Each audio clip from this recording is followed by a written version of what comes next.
Hello, everybody. My name is Niley, and welcome to New Dawn. It's a new day. I'm feeling pretty okay.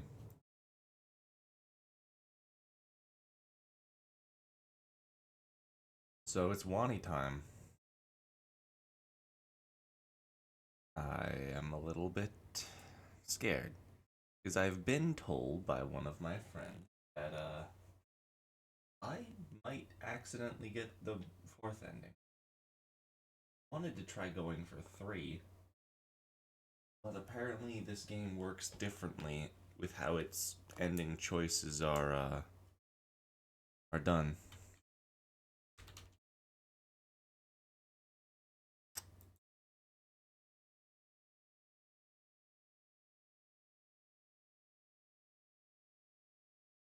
So this will be. Let's try and make good choices now. Three, two, one. It's been about a week since the typhoon. The days after were surreal, just with how things just realigned with the old schedule. I have to adjust my microphone, sorry. I really need to put some oil on this thing. WD-40 or something. I don't know was serious when he told Olivia to keep off that wrist. He effectively banned her from painting until it got better. Meaning all week I've been doing our work as a group. It was exhausting.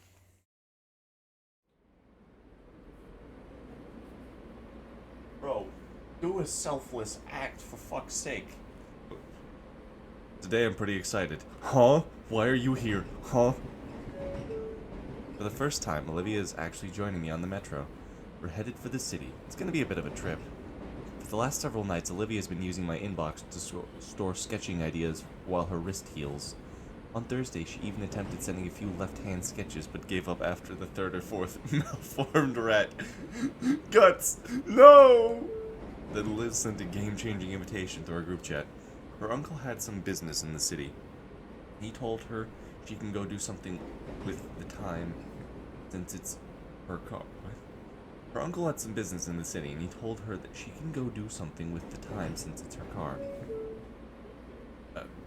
War? So she's invited the rest of us to join her for lunch at a fancy place. It's got us pretty thrilled, actually. Well, it's got me pretty thrilled. Olivia understood the order to stay off her hand, but that doesn't make her less manic about wanting to get back into painting. Why did you agree if you didn't want to go? Well, trip. Hold on. What was her voice again? I gotta remember voices. Ah!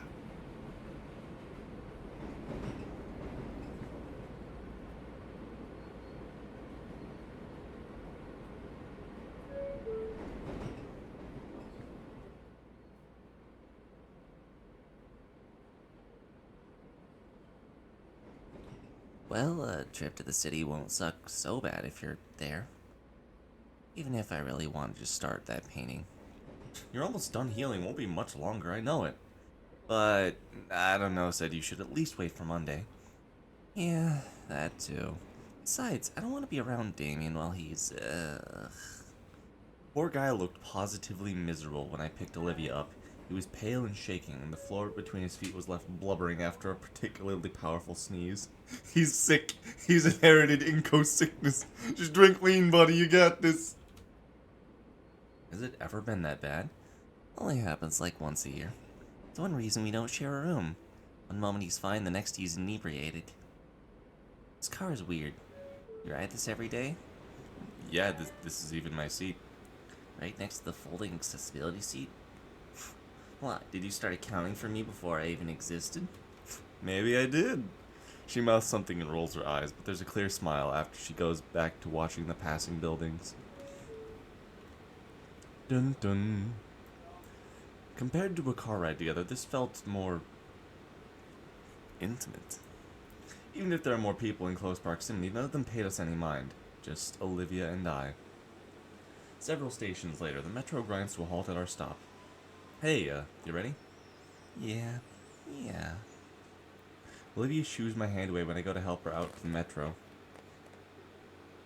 We step out into the chilled air of the city. I needed to really rewatch most of my voice for Olivia so I can get it down better. I should do that, but I don't want to because the stream's already started. Help, I'm paralyzed by indecision. I'm already getting goosebumps. That cold front is really making itself known. We should find Liz quickly before Olivia starts shivering. Are you seeing a long, big green neck anywhere? None that I know of. Great, that sounds awesome. Oh, great, my heater is started.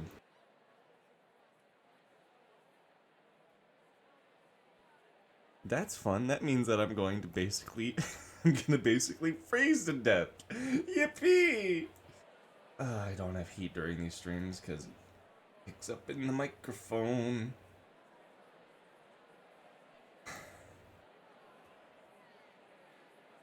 Are you seeing a big green neck anywhere? None that I know of. Great, that sounds awesome. We looked around through the alleyways into the closet shops. Maybe she's in the bathroom? I'll wait around, but I don't want to make Olivia wait out in the cold. We get at the wrong stop. Just text her already. Crap, right? I'm dumb. What the hey? Where'd you go? A moment later, her head ropes out of the door of a nearby coffee shop, followed by the rest of her. Hey, glad you guys could make it. Yeah, I just got confused. Didn't know they'd be in the cafe. Really? I've been there the whole time. I messaged Damien. I went in to escape the cold and...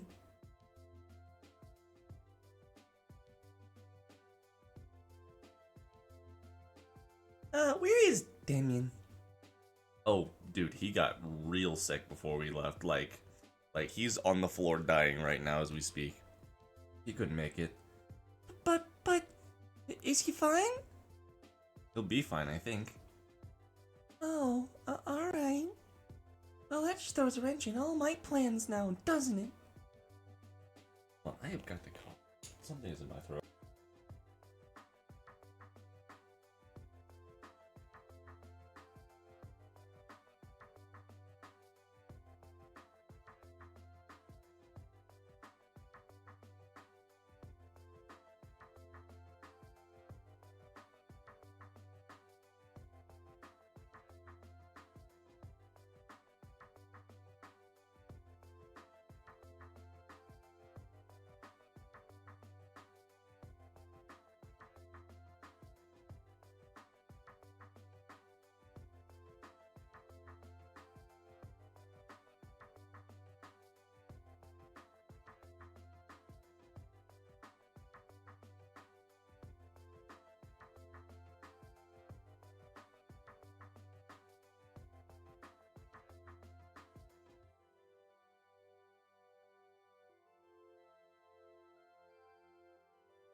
Sorry about that, folks. 1 minute.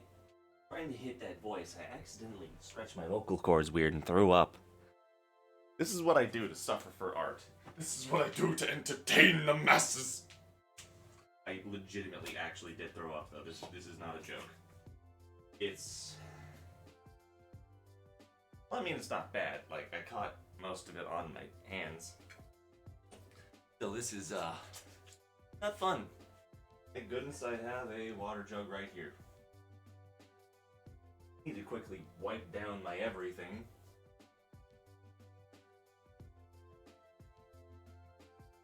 I legitimately accidentally threw up trying to do Liz's voice. I don't even hate her. That's the fun thing. Like, I straight up don't hate Liz. Just happens to have a voice that I can't fucking do. Whoopsies. I also know why it is, because I tried out this weird drink that my mom got for me. It's called a LaCroix, and it's not bad. It's literally just water. I like water. But the mango flavor is so weird, brother. It's so weird. I threw up. Okay, I'm better now. Oh, we can still have fun without him, right? Yeah, I know, it's just... That's too high. It's too high. My voice! Gonna kill my voice!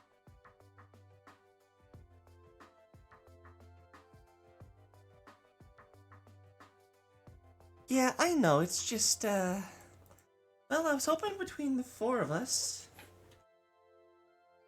it'd be like a double date. What, a date? Less than 3. I have to clean the floor! Ugh!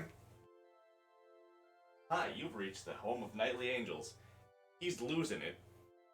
He's lost it. He's not even losing. It's gone. This sanity is long gone, just like the ex-girlfriend that will never return. Home run. I have to get a new shirt as well, because it's on my shirt. But yeah. It'd be like a double date. What? Yeah, Damien and me, you and Inko. All together for a fancy lunch. Liz. Olivia and I aren't... Oh! I'm sorry, I just kind of assumed. You assumed wrong. Well, no, you assumed right. But, like, you assumed wrong. Boy, this is embarrassing. Well, this just happened. Wah, wah. Well, day seems like everything's going wrong for me. It's fine, truly. I don't like the cocodrillo. Yeah, well, we can still have a good time.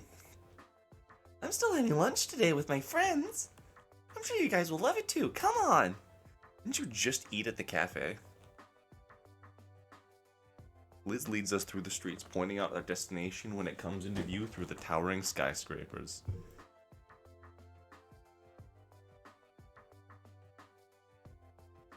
I need to keep moving my mic because I keep adjusting my seat. That's a big building. The building's more akin to a narrow spike aimed skywards with a large disc-like room built near the top.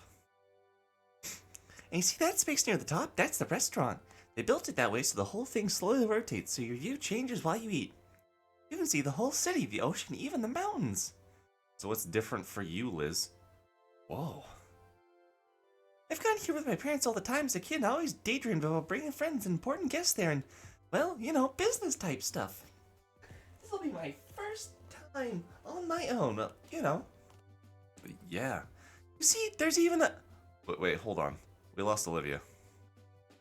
We turn around to check our errant gator friend, who's a bit farther behind and grimacing. She comes slowly rolling in, fighting to hide a slight winces every time she pushes herself. Oh, sorry. It's fine. That's the voice. It's fine. You sure you don't want help? I can manage on my own, please. Alright, you want to lead the way? Alright, is that space neat looking place, right? That's the voice for her. The restaurant is an impressive spire with the actual seating area 30 floors up or so. After Liz verifies her reservation, we're let into a special elevator with a glass front. After a minute or so of rising above the city, we stop and the doors slide open to reveal the restaurant. It's a circular room with the seating by the windows and an inner ring for bars, and the kitchen making up the center. Definitely a carefully crafted place. I wonder if I'd be the kind of place my parents would bring me to. A waitress greets us and leads us to a table by the windows. Look at her neck. It just... She just stretches. She just uses the lasso tool and just modifies her neck size. I don't know why, but that was so silly to me. One of the seats closest to the window is moved so Olivia's wheelchair can fit by the table. She approaches the space and stops. She's looking down out the window. Can we switch seats? Afraid of heights? Shut it. Alright. I oblige, shifting the seat over so she sits instead by the aisle. Quite the view, huh? I can see why you'd make you squeamish, Olivia. Heights also scare the living daylights out of me. How? You're like 1 billion feet tall. I know how people talk to me. I'm afraid of heights. They're like, oh, you're 6'4", you just stand on a skyscraper whenever you do. I'm like, yeah, I'm still afraid of heights, motherfucker.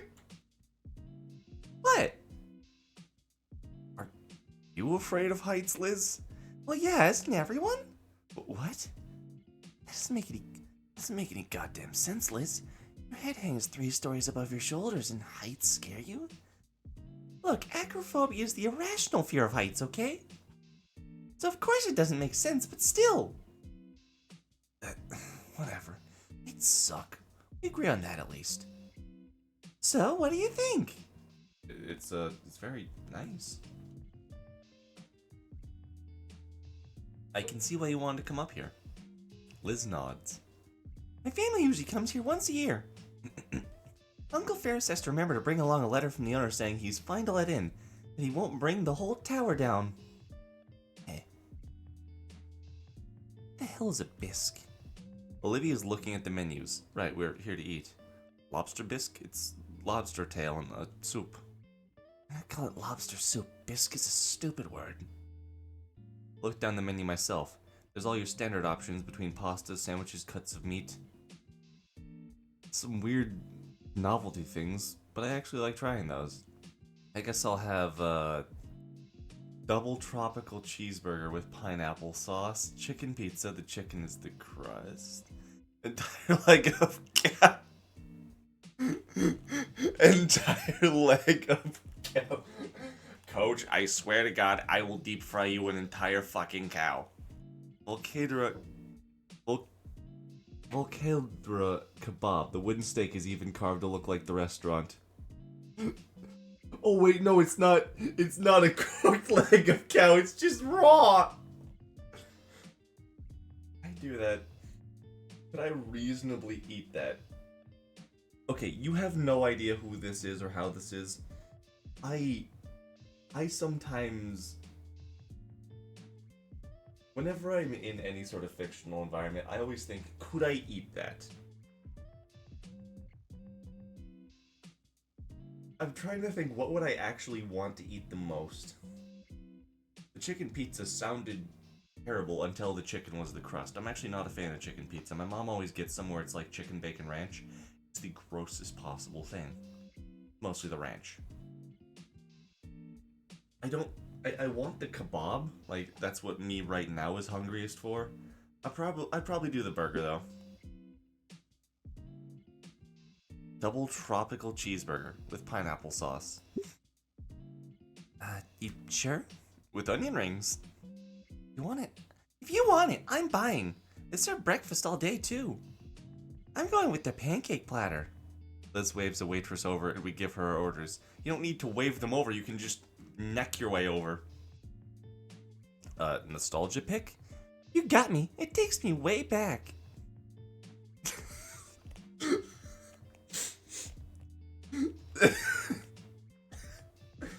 She just turns her fucking head around.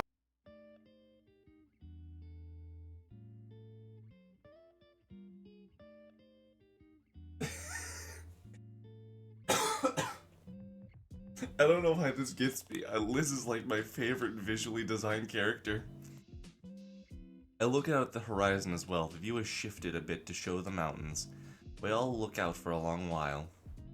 Maybe a little too long. Ordinarily, this would be around the time Damien would say something that kept the conversation going. Oh, right, he's usually the one bringing us all together. Yeah, it's strange to think about it, but Liz and Olivia aren't really more than acquaintances. During lunch, it's Damien that always makes sure everyone else is included in the conversation. Nothing comes to mind. I don't think I'd make a good Damien. One moment, please. I ring Damien up in the hallway. He's sick, yes, but hopefully I'll have something for me to use if he picks up. Please! Hello! Vinny, can I talk to Damien? Nah, he's alright now. Mom's with him in the backyard. He's puking his guts out into a bucket. Oh, I feel you, dude. That always sucks. Why? Pest control guy buys it from us for $50. Gross. What do you want him for? Can I tell him when he comes back in? Oh, why not? Want to know how he always keeps our friend group so lively. Like, I was considering small talk, just bringing up movies or something. Ew, no, movies suck. Nobody actually likes them. What? I'm playing Fortnite. I'll turn it down so you can hear me. I heard what you said. It's just dumb. Wait, no, that was the wrong person. I heard you said it's just dumb. Was it? Yeah. There's a pause for a moment. Movies always suck. They started in black and white and without sound. They never really got better. Even when they peaked in the 70s, they only barely became watchable. You ever watched The Godfather? Dad made me watch that stuff. It just sucked. You probably just didn't get it. They explained the whole plot to me, ins and outs, and really was just mid-trash. The movie won awards. Yeah. You can't call it trash. Yeah, I can. Movies are a trash genre of content. Even the best ones are usually just polished turds that waste your time. Okay, then what's a good movie?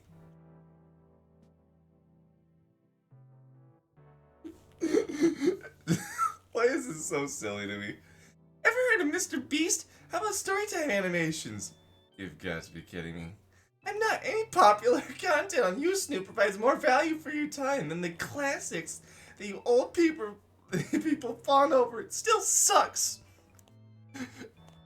Ever heard of Mr. Beast? I'm sorry for that one. I'm gonna have to edit that in now, aren't I? No, bitch. I don't have editing software. I'm just uploading the raw files.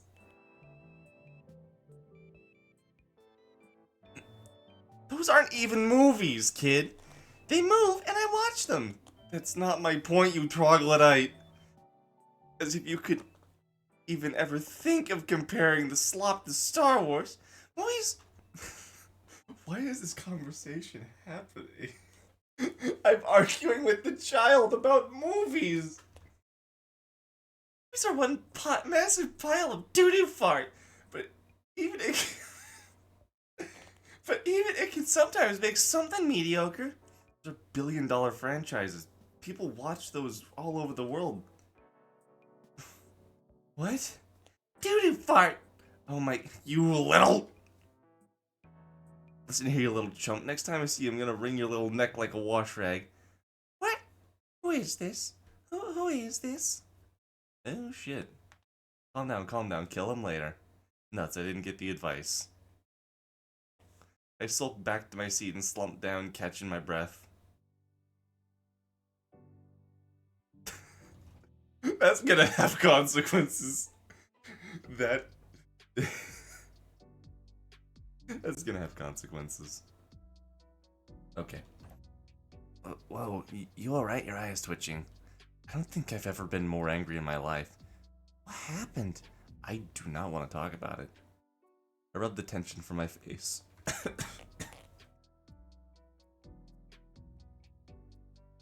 This game is a pile of doo-doo fart. Vinny is the funniest character to me. I don't watch Mr. Beast at all, but, like, I can tell that he's a little shit.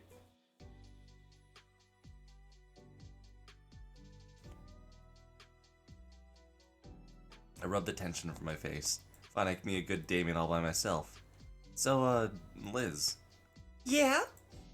Mentioned when we first met you want to be an art dealer, getting the right people the right paintings, right? How's that going? Oh, yeah, it's going great. I just got accepted to Marshland U, actually. Oh, shit. Yeah, I finally got everything all worked out for myself. Like, I'm gonna hit the ground running once I graduate. That's actually really cool. I'm still kind of figuring stuff out. You too, Olivia, right? I only got short-term goals right now. But I'm interested in what Liz was talking about. Right, I'm sure it wouldn't be a problem for Olivia to replace the stolen painting. But what was annoying was having to contact the Treasury administration about the broken cabinet. I mean, like, what even happened? Whoever did it, wish they could have dealt with Miss Scalar's neurotic tantrum the way I did.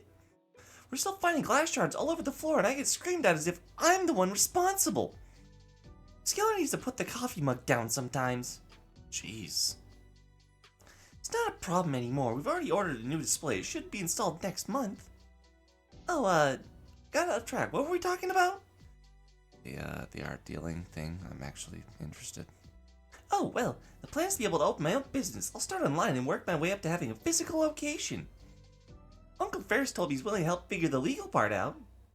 I've already gotten a few connections, some people that might be interested in being involved that run some pretty decent prices.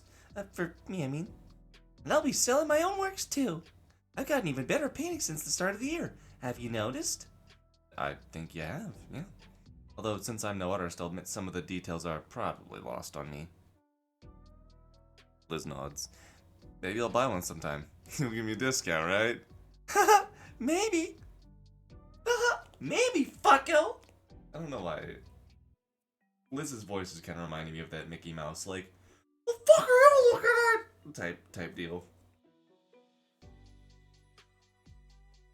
Man, I need to hydrate for her voice. It is not easy on my throat. Olivia, have you painted anything good recently? No, Oh, sorry. it's fine. Well, I got what I really want to be doing. Why don't you? Guess I got dragged here instead. Dang it, Olivia. I mean, I'm not that mad. Liz looks like she wants to say something. The thought dies out in her tongue. Yeah. The conversation and the tension thankfully gets interrupted as our food arrives. The social media influencer me itches to take a photo of each plate, especially with how good the presentation is. I should have brought my camera! Wait, I have my phone. Say, Olivia. I turn just in time to see her clamp her jaw on the hunk of meat, tearing it right off the bone. Eh? Never mind. How's it taste? She takes a moment to chew her food before sending it down the hatch, then smiling she gives me a greasy thumbs up. Oh, that's such a cute face. Liz chuckles from Olivia's good review as she lowers her head to get the first bite of her pancakes. Yum. Given that her neck is making movements equivalent to doing the happy dance, I'm guessing the pancakes are alright? Liz's faces are so fucking good, dude. My view had changed again, and now, having noticed it, I could almost feel the slow rotation of the room. I savor my onion rings while watching Volcadero Bluffs pan right by us, taking the amazing view. My thoughts reach out for my camera, already calculating the restaurant's rotation with the proper settings to capture the full 360 panorama I could achieve. And a separate section of my mind recalls the other panoramic of the city I saw. One that is now nothing more than shredded debris. Say, Liz. Liz. The Brachiosaurus takes a moment to respond as she attempts to cram her snout into her glass of water. Yeah? So, you mentioned about wanting to be an art dealer and be part of that system. I guess it'd be cool if we maybe work together. Come again? I don't know, it just seemed like a decent idea. This is either going to go great or terribly. Inko, you might need to step in, and I know that's not your style, but you might need to do something, brother.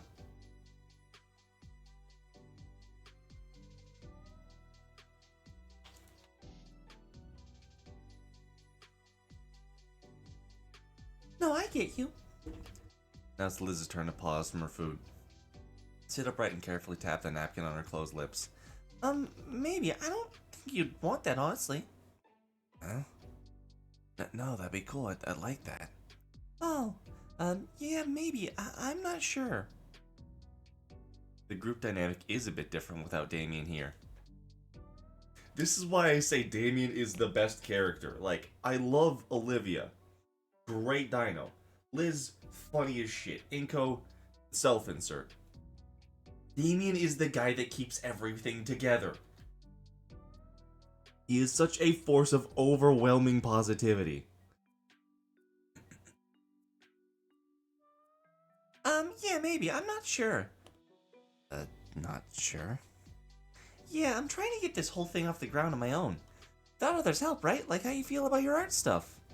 That's different. The point is, it's important to me that the store is self-sustaining as possible. But you just said you had connections, and your uncle. Yeah, family and such, and not, Olivia raises that iconic eyebrow. Friends, or is it just me? Olivia, don't even start to make a scene. I have to do something. Hey, come on, guys. Can we finish lunch first before we start fighting? How am I making a scene, Liz? I'm just curious about your life for once. Well, not like this then. Why don't you go back to give me the silent treatment?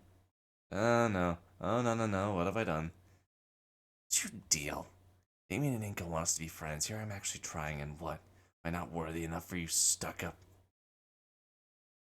You didn't want my friendship before, or Damien's, for years. It just sounds a bit like you want to be friends now because you can get something out of it. I want to be friends. Just not like that. I thought things were starting to finally get good. Olivia, there's lots of people less fortunate than you. You have the support of your friends, all the offers. You can't blame me if you ignore both. Liz, Let me finish. I'm not mad. I envy you. I admit it. Anyone would. Effortlessly getting that attention and help. I hate it. I know, and I know it's wrong, but that's what I've been thinking for a while. I see all these things you have available to you all these years, and you just take them for granted. I just think that's a wasteful way to live. Look, sorry, I appreciate you guys, but... After telling to my face that you would rather be elsewhere and not here while eating at my expense? You know what, Olivia? This is the most nice I can do for you at the moment, because you really don't deserve anything else. Liz. Liz clasps a hand over her mouth. Olivia doesn't respond. She looks down at her plate. I'm gonna use the bathroom. She pushes herself away from the table and through the aisle. Oh no. I'm sorry, Liz. I didn't mean to snap. It's alright. Once Olivia gets back, you can apologize. No, I don't think I can. After everything, I think I deserve that much. Good God. The brief was just to get these two talking and have a good time. It's like a grenade was thrown on the table. I am a terrible fucking Damien. Let me tell you. I am a terrible... Damien.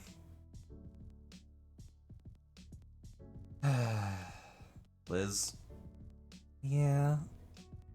why didn't it work? Why didn't what work? I know you two aren't on the greatest terms, so I tried to keep the conversation going.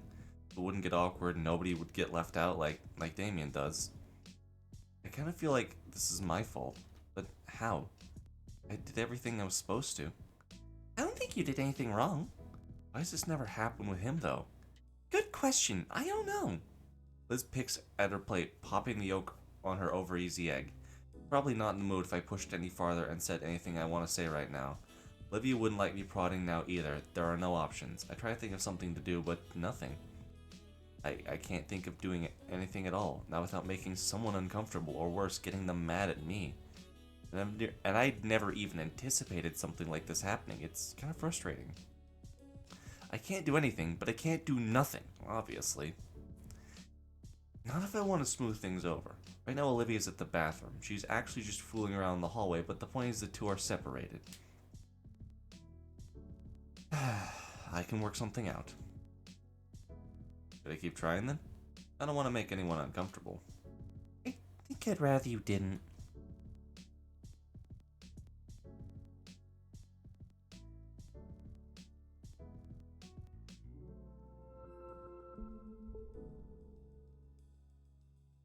The hell was that?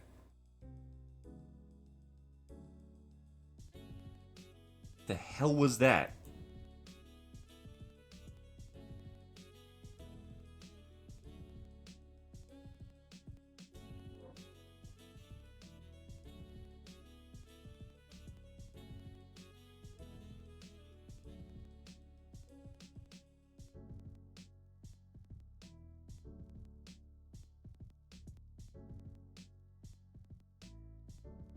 The hell was that sound?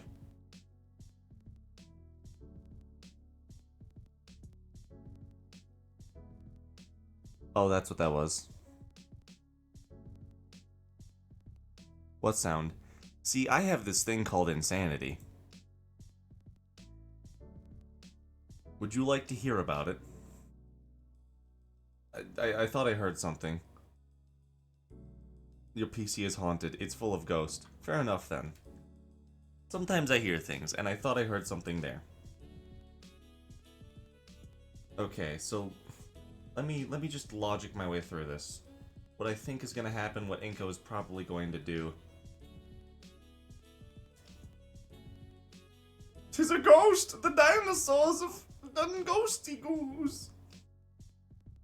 So, I think the best course of action is not to ask Olivia for help. Also, is that her tail? Does she have her tail down there at the bottom?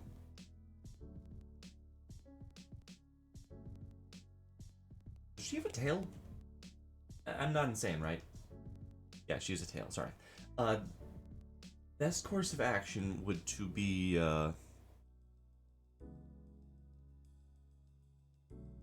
it would be to, like, if I'm in a real situation,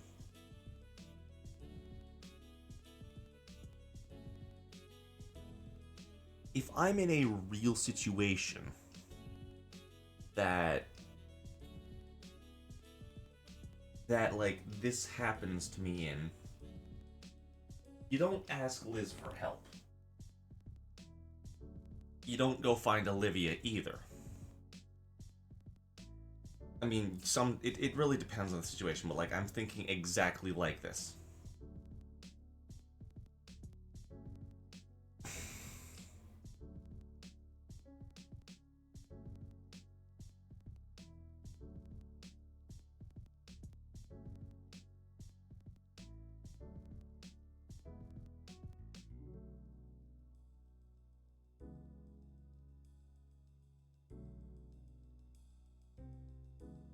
I think all of these are a bad choice.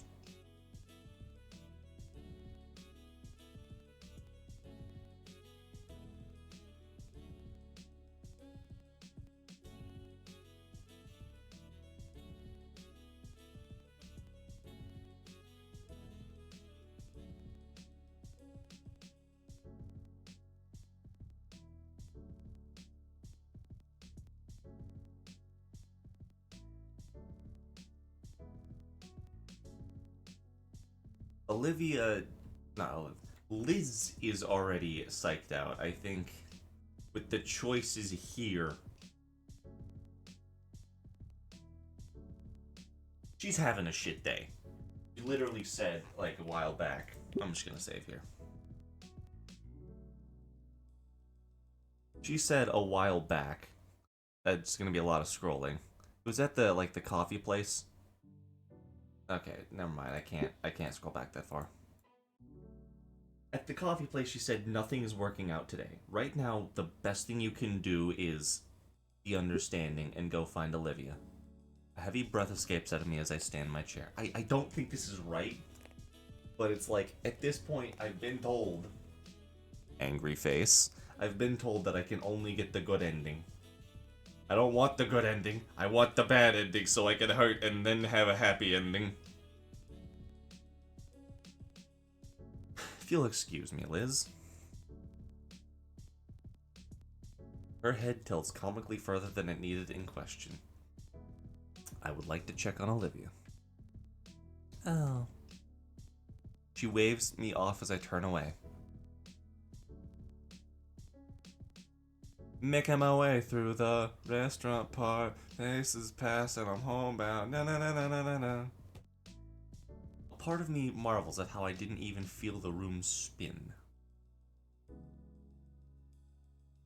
Did you like that, Mivanov? Did you like the big fucking neck?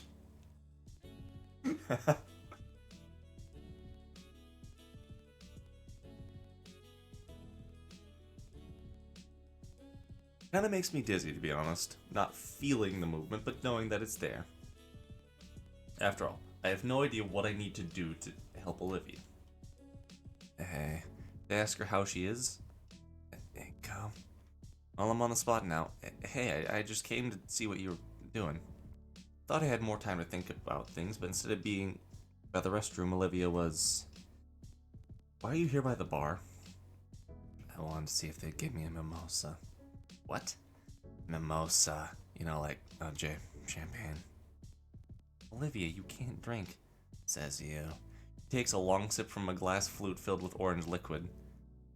I make to slap it out of her hand, but her tail stops me. I'm joking, jeez. It's like you're Inco a virgin. She grins at my scowl and continues sipping out of her drink.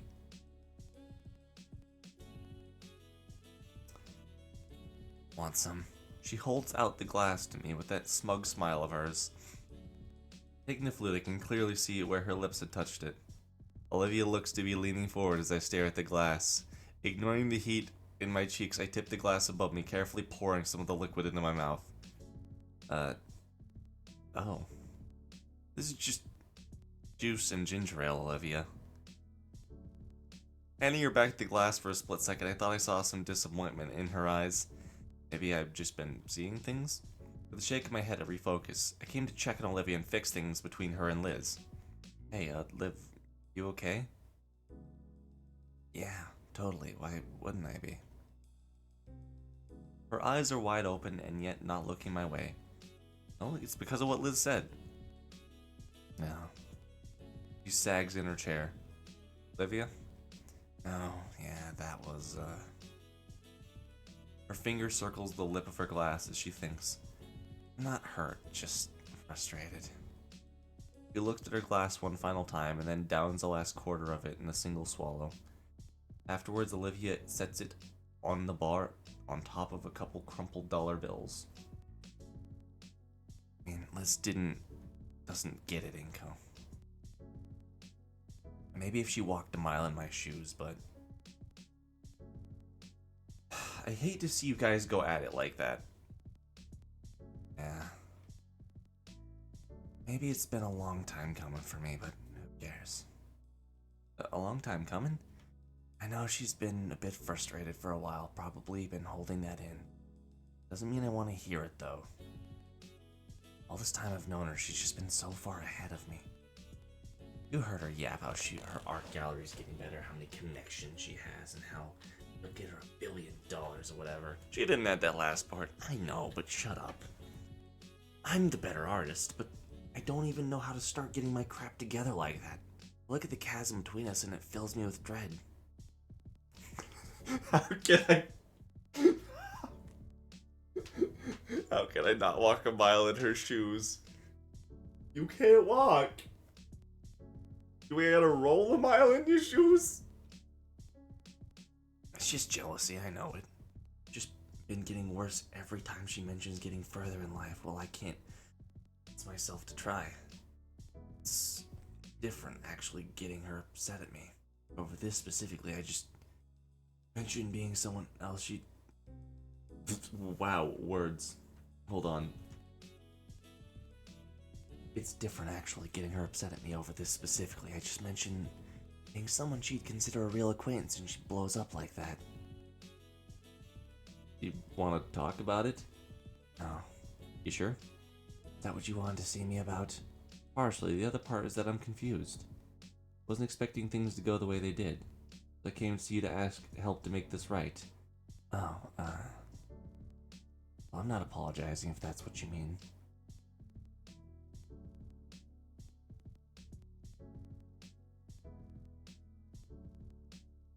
Okay, this is obviously wrong. Hey, Olivia, how do you avoid upsetting others? No, that's not it. Rubbing my scalp to help my thoughts flow, I just let my words come out unfiltered. I'm serious here. I need help. I have her full attention now, my words just keep coming out. I feel like I did everything right, but it went wrong. You and Liz got into an argument, and though it wasn't heated, you got hurt. That scares me. For a brief moment, Olivia's gray eyes widen in surprise.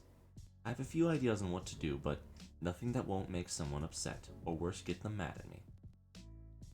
Why do you care about our opinion so much?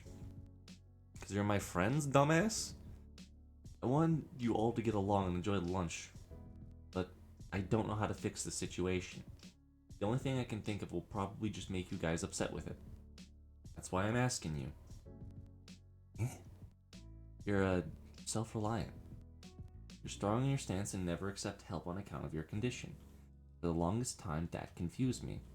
Well, it still does, but you do it. Confuses you? It's like others willing to give, and giving feels good. When you deny it, it's like telling them those thoughts don't matter. One way to put it. It's the part I don't get. Even though everyone stands to gain something for the sake of your goals, you don't accept it. You take the hard way, saying out loud, I don't like it. Skipping lines, I'm willing to give it a shot, but I don't know how.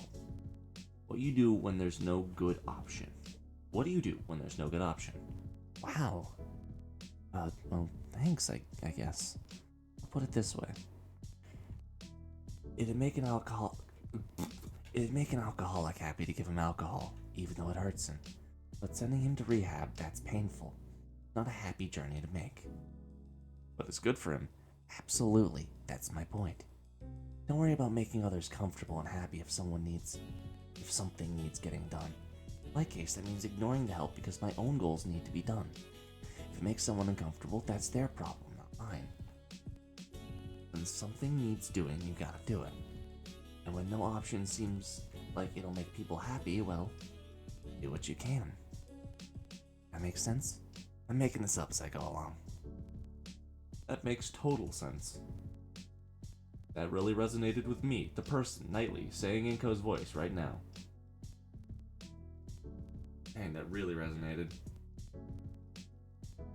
Story time. I have a bit of a problem sometimes, where whenever I want to help somebody, I oftentimes am very smothering.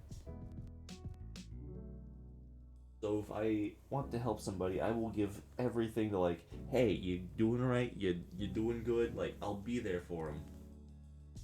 I sometimes forget to, with this game, is very much saying, let people fail. I forget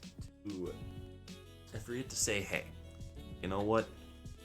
You fucked up even with help, or you fucked up, this is your own fault. I'm gonna take like 2 minutes because I need to go and check on my dogs. But like, this resonates with me. How dare you? Stop it, game. I don't want to have my heart broken.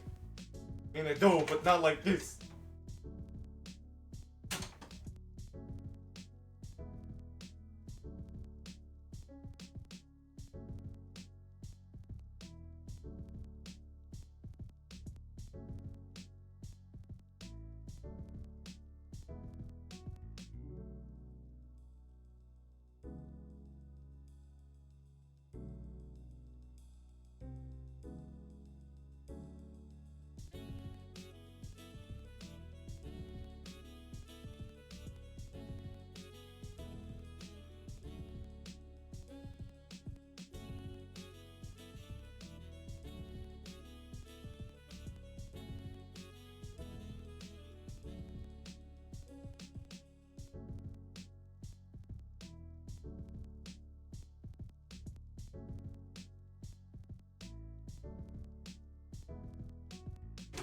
How dare this game actually cut down my emotional barriers and self-defenses? I hate this.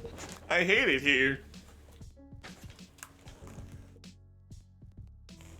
I think that makes sense. Yeah, I need to readjust my damn chair. Sucks.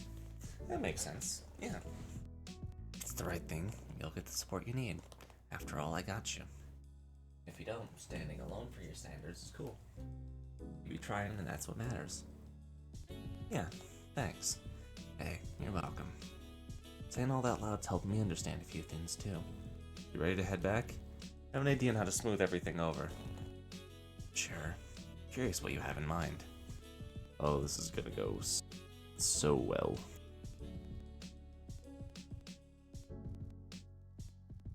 I need to keep readjusting my damn microphone!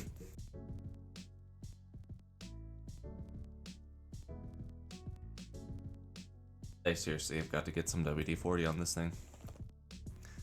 I'm curious what you have in mind, even if you think I won't like it.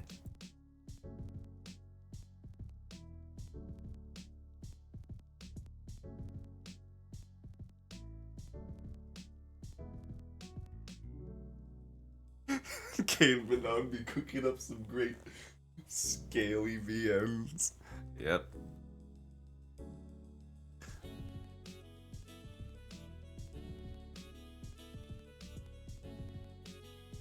I start heading back to the table. Olivia follows close behind me. Hey, you guys are back. Everything good? All cooled off? Why is my phone ringing?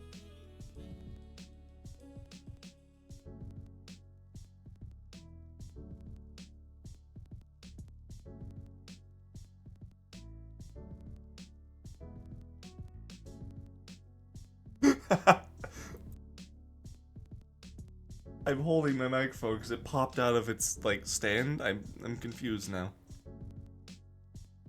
But for those of you who are gonna be watching this video, I can no longer say the word that they said in the SpongeBob movie to say what the king was.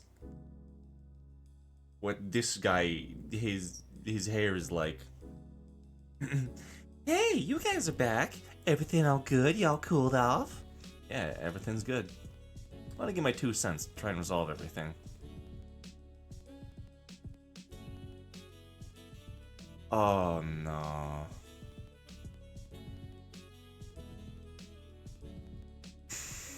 I can't decide who's right. You're my friends.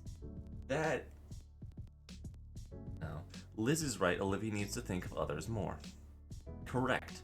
Olivia's right. Liz is being petty. Also correct.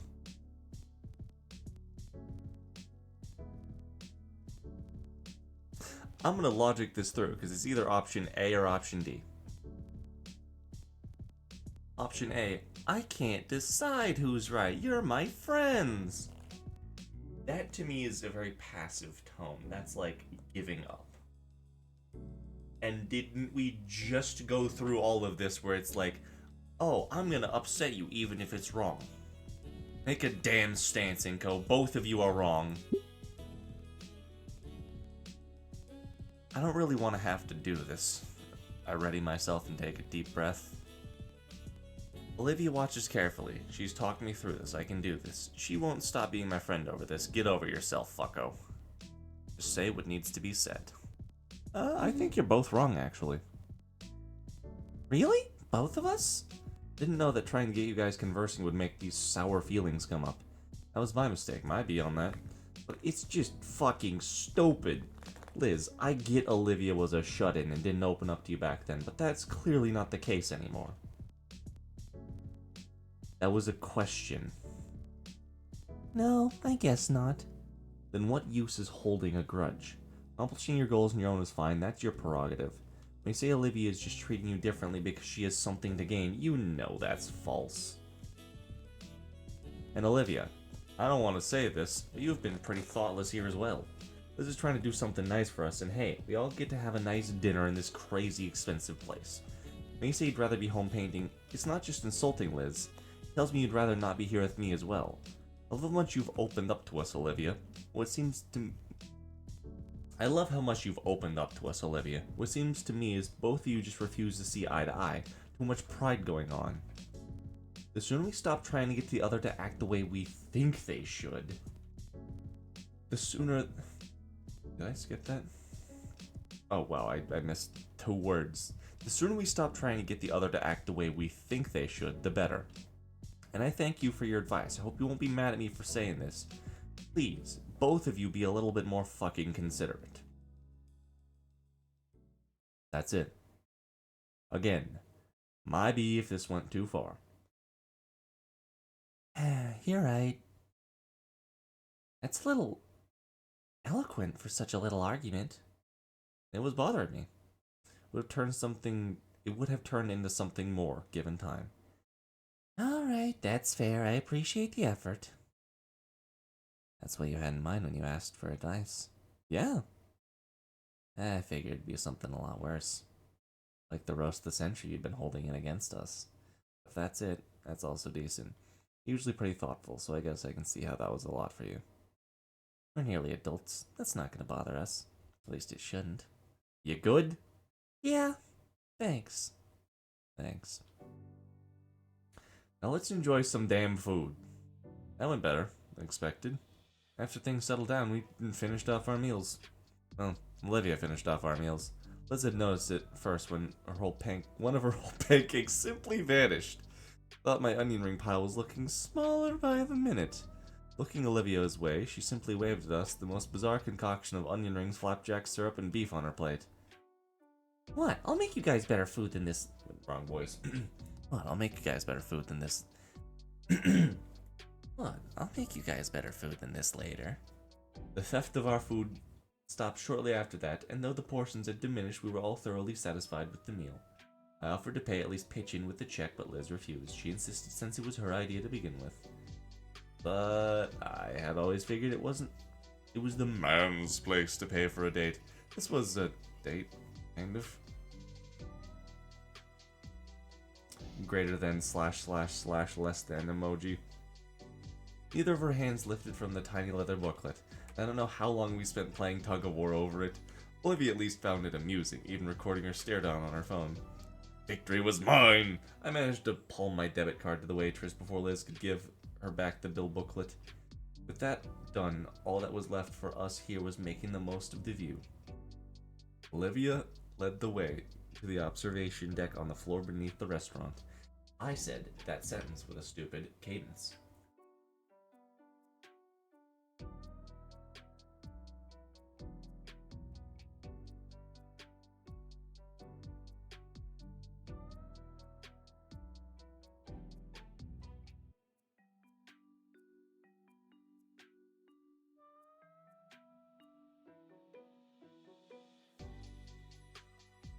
This is a very weird non sequitur, but do any of you guys have very odd and stupid fears? One of mine is that I drink too loud, so I sometimes am like, oh, I need to drink water. Ah, the microphone's right there, gotta mute myself. Olivia led the way to the observation deck on the floor beneath the restaurant. She immediately regretted it, as the blast of cold air even had me shiver a bit. The altitude plus the late fall weather meant the deck was mostly clear of guests, but the view was easily worth the cold. I made a mental note to come back here one day with my DSLR. Snoot game flashbacks. Nobody throw a door! We slowly moved to the railing so we can fully take the skyline, from the bluffs and out towards the ocean along with the city skyscrapers that were dwarfed by its spire. As I scan over it, I double down on the mental note, because seeing Olivia silhouetted by this beautiful view is... Ugh, I don't know how you two can stand the temperature. Liz doesn't look that cold. All she's doing is rubbing her arms in a theatrical manner. I'm gonna be by the elevator, guys, okay? Her head moves next to Olivia. There's a hush whisper shared between them. You long-necked bitch! Fuck you doing? Finally, Liz's body turns and then leaves. Okay, genuine question. How the hell is Liz able to balance like that? Like, she would need to have some weird fucking weights in her shoes. She is an alt girl, so I would expect her to wear, like, those pylon shoes. But man, she has got to have a weird center of balance. Finally, Liz's body turns and leaves, her head followed shortly after with a beaming smile. What was that about? Don't ask me. Don't ask me. Her eyes remain on the horizon. Maybe it's a little colder though, as Olivia's face is slowly turning red. Is something up? Well... Her eyes trail down, her hands raised up until she's carefully examining her wrists. I watch as she carefully tests her hands, wincing occasionally as she slowly flexes and rotates her hands. That's my wrist. Hold on, you can't hear it with the music. I have arthritis. Yippee! I'm real crunchy. What you'd imagine the tail is for the balance. You could hear it, lol. That's the intention. I watched as she carefully tests her hands. Crunch, crunch, crunch, wincing occasionally as she slowly flexes and rotates her hands. Ow! About the painting. About the painting. Not until you're better. I know, I've been thinking about it. I'm gonna be way out of practice when I'm all better. So you're gonna practice? She smiles as she turns to me, probably excited about the prospect of starting work on that soon. Yeah, I have the mental image for it in my mind and everything. Her smile lessens though, and her tone becomes uneasy. I just want to make it perfect. I have a mental image, but I won't have the skill. Plus, between the carpal tunnel and brushing all those pieces for Mia. I think I understand what she's getting at, but her smile is back again. It's like in paint again. I need time for practice. I want to show Mr. Adakan the greatest piece I can create.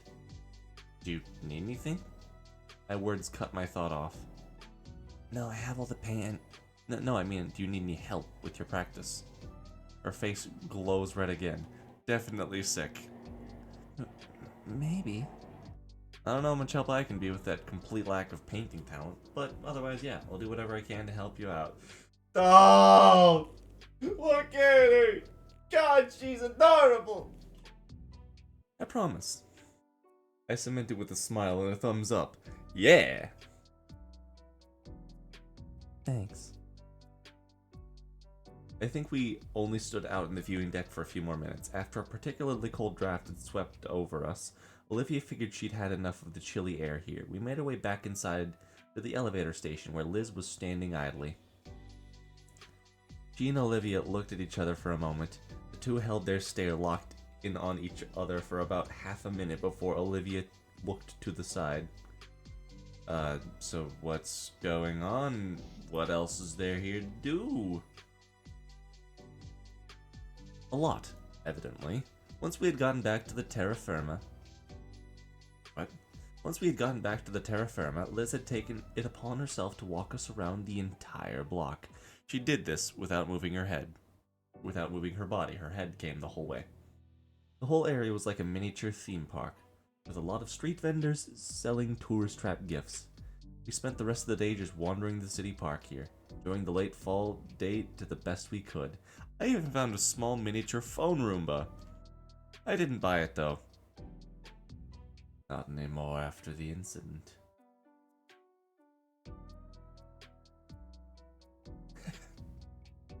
Huh? See, I'm doing what's called ad-libbing and adding random bullshit to the story. Eventually, as the sun sank below the horizon, Mr. Ferris found us. I'd forgotten that we'd come here in the first place because of a business meeting of his. Liz and him waved us goodbye as they broke away from the... We're gonna do this line in a second. Windblown bird, have you seriously not caught like the 3 Snoot references I've made? When they were out at the balcony with like all of the wires stopping people from jumping off, did you not hear me say, don't throw a door? This is in reference to the sadness. Liz and him waved us goodbye as they broke away before heading to the parking lot. Oh, I didn't skip anything. Well, I pushed a very tired gator girl to the metro station. I don't think she minded much, honestly, as she clutched her tail to her chest and used it as a makeshift pillow. She looks so sweet like that. As the perfect background for my phone. Must never learn of this, because I don't think I would survive if she did. It'll be worth it, though. I could stare at her cute face. Why did I think that? What? Blush, blush, blush. No, I don't like her. Such a senpai. It's not like that. What am I doing with my life? Oh god. After going home that night, Olivia texted me all night and well into the morning. We ended up talking about all sorts of things. Mia, our art, various shows, just about everything. I'd never seen her this excited before. Someone with sore hands, she sure types fast. Maybe she's using text-to-speech. And for someone who doesn't like talking at all, she sure types a lot. I certainly can't keep up. When she didn't want to talk, she sent more doodles and sketches. Sleep wasn't really an option on my end either. And Gut's doodle ventures were quite entertaining to read. Since then, we've been texting more every night. Not as much since I do need my sleep, but we've been texting. We get it almost every night. They don't bark and they don't bite. They keep things loose, they keep things alive. Everybody's dancing in the moonlight. Dancing in the moonlight. Everybody feeling warm and bright. It's such a fine and happy sight. Everybody dancing in the moonlight. What am I doing? I'm too silly. I've been hyped up on not enough sleep and too much caffeine. No, the opposite actually. Not enough sleep and not enough caffeine. Hold on, I'm gonna go remedy this. I need sugar, caffeine, and 9mm pipe wrench.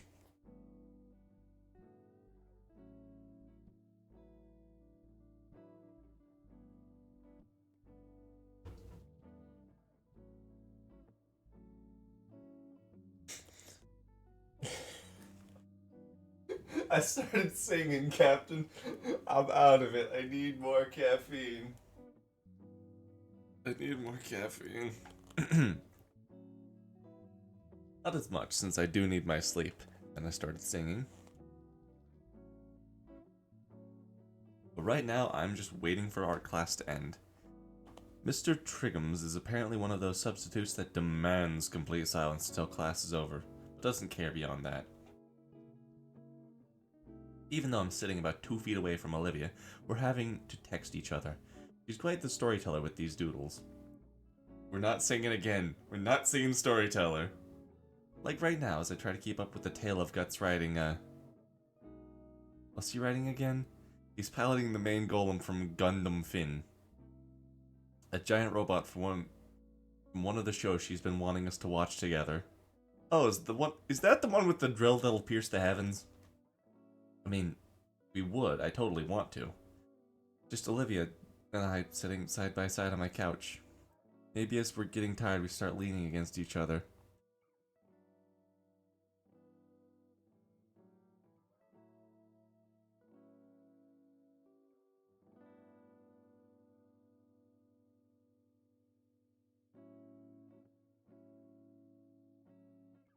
It doesn't work because he has a face. I can't do this, but this is my genuine reaction. He's so fucking cute. It kind of looks like eyes, you see? Or this like a... It's a face. I don't know why I'm doing this. I'm stalling because I don't want... I want to let this emotion sink in. I'm just happy, okay? I could even offer to keep her what... Whoops. Catching my phone on the precipice of my desk, I see that Olivia had sent me an even more detailed version of the previous Guts drawing. And this is why, for how dumb he is, Finn is still fun to watch. I don't get it. What the hell is that profile picture? Not Olivia's. Hers is like a band or something, but Anon's like he's doing the Mr. Beast pose. You almost didn't get your phone just now. Yeah. You watch it, you would. Angry Guts. Heh, one day maybe. Though only if it's with her. One day, yeah. Ah, crap, teacher. Don't lose my phone. Okay. After a couple of minutes without any alerts, I accept the Gator really is done for now. With a quick look at the clock on the wall, I figure a few more minutes before I absolutely must hide my own phone. I don't know, has been out for about a week and a half, so we've been stuck with Mr. Triggums. Apparently he doesn't like electives. I swipe back, looking through the piece she'd sent me over the last couple hours. A lot of the references go over my head, but a few that don't earn a hearty chuckle from me. Then there's the more detailed ones, the drawings that'd be good enough to actually render. I smile as I say of those. I've been meaning to ask if she'd finish one, back when she started doing this. But I'll never get around to it, simply saving it in a folder. A folder that's grown to a couple dozen of them now. Would Jerome Clarkson please come to the front office? Would Jerome Clarkson please come to the front office? Thank you. The announcements make my... The announcements nearly make me drop my phone again. They've been going on all morning, just calling random students to the office. Plus from my phone as me check it again to see another message from the Gator Girl. Never mind. Teacher's acting weird today. Weird? A look at our substitute. Mr. Triggums isn't paying any attention to us. In fact, he's just kind of looking through the desk he sat at us. Weird. Same here. Do you think it has to do with the office thing? Is that a Trigun? Or not a Top Gear reference? I don't actually know. I've never seen Top Gear. All I know is that, the only person I know from Top Gear is Hammond. But that's because of one very specific video. Would somebody please call Hammond in here?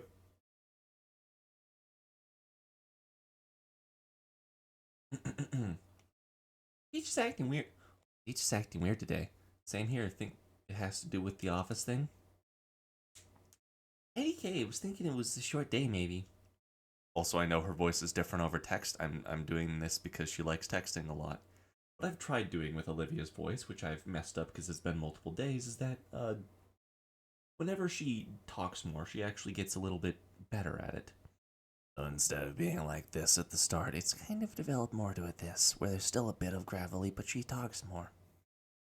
I don't know, I think it's kind of a neat thing I've been trying to work in.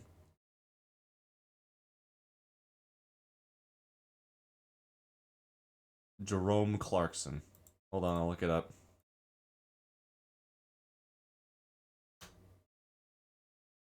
Yeah, it is Top Gun reference.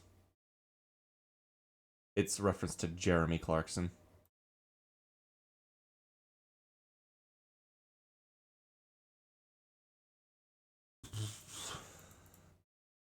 Teacher's acting weird today. Same. Think it has to do with the office thing? IDK was thinking it was the short day, maybe. That was another thing. I think the entire class realized something was up with how fast class periods were going on today. Oh man. Look at my phone on the floor, the corner of the screen chipped away. Picking it up before any of my classmates can step on it on their way to lunch. Also noticed that Ben wasn't here in class this morning. Hurry up, short day means lunch is earlier. Heading to lunch, I realize I'm actually not that hungry. Strange, but I guess it's an internal clock thing. I'm just used to eating at the same time every day. It's snowing outside! I love snow! Looks like I'm not the only one, as the usual war zone in the cafeteria is expanded to spill into the surrounding hallways. It's loud enough to even cover up the continued announcements. Erica. Thank you. Mostly. I've gotten pretty good at weaving through the chaos relatively unscathed, but man, these guys have way too much energy. What are they even fighting about? But as always, the table in the back is left alone. Damn. It's a fucking dino grabby tool! Damien is chatting loudly about his day to Olivia, who's occasionally poking Liz across the table with a toy claw hand. Liz flails her arms around to shoo away the offending poke, but never bothers to crane her neck down from the rafters. Damien Pog. I need to make that an emote for this fucking channel. Dear God, I need to do that. Mivanov, are you here? Quick, do what I pay you for. I don't pay him at all. I straight up do not pay him. I should. I really need to just slide him like a 50 or something. He perks up when she sees me. Yo, it's Inko!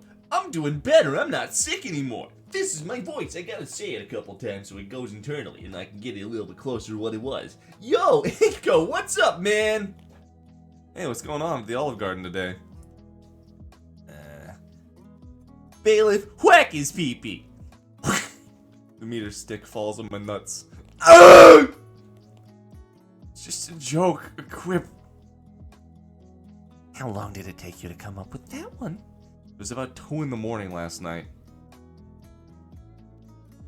Whack him again. My other 3 nuts. Best $10 I've ever spent. It looks a little familiar, doesn't it?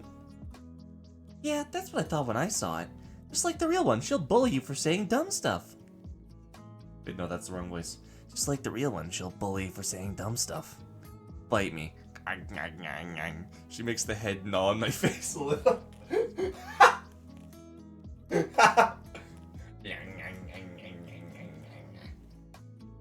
I love these animations so much, man. I'll go sit somewhere else then. Do it. I got a new friend right here. Oh wow, I have an actual friend that isn't addicted to makeup pheromones. It makes me so happy. Your ventriloquism needs a bit of work. I still think it's a little weird. Oh, live a little. Say, you guys aren't eating either? It's too early. Late when I get home. The lunch ladies don't really try on half days. Do they try normally? The difference makes itself known. I was out for like a week. I'm just gonna steal some of whatever Olivia makes later. Hey, get your own. Whap. I've changed my mind. She has too much power. This is great. Olivia reaches over to knot Damien again. I snatch it out the air. No! I aim to hitch it right at Olivia's snoot. Bullseye is clamped shut. The evil is defeated. While I'm giggling like a schoolgirl, Olivia uses the chance to grab the hand back. I know we're caught today. She hastily stuffs the plastic toy in her backpack. After some more small talk, Damien's attention wanders toward Liz, who seems to be lost in thought. Hey Liz, what's on your head? All of it. Huh? Oh, I was thinking about earlier. I was talking to Principal Scaler this morning while running some errands for Stuco. She was really out of it. Out of it? Yeah, like she didn't want to be here today. I tried to pry, but she clammed up. I'd never seen her like this before. She must have drank a bad coffee or something. I don't think that makes people sad. I can tell you from experience, it makes you really have to... Oh, it looks like you got a text. Liz pulls out her phone, craning her head down to get a better look at the screen. It's from Ben. Come, having student council meeting. Oh, it's more formal than that usually, I guess, since it's a half day and all. Oh well, duty calls. Sorry for having to leave early. No worries, Liz. We can meet up after school. Sounds good. I'll see you all later then. What would you guys want to do after school? I don't know, maybe we can hang out at my place. Too cold to get in the pool, but I'm sure we can think of something. I'll look over to Olivia, who doesn't seem to have any objections to the idea, but no input of her own. Got any ideas, Liv? Yeah, we could doodle some stuff. Like charades? Yeah, make it a game. Yeah, that sounds actually pretty fun. And I can really wipe the floor with Olivia. We'll save your breath. Nito. Brave Lord Nito? Is that him? I don't remember his theme song. I fought him like twice, and I just insta-killed him. You know my stuff will own you in your chicken shit. Scratch. Chicken scratch. Wanna bet? That is a sucker bet. Alright, then loser has to pay for food. Deal. We shake hands, making the wager official. Reet! Would Olivia Harford please come to the office? Would Olivia Harford please come to the office? Thank you. Reet!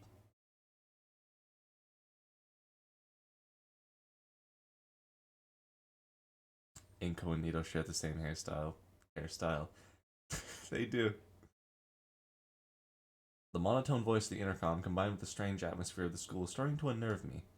We all look at the gator girl, who rolls her eyes and starts wheeling away from the table toward the exit.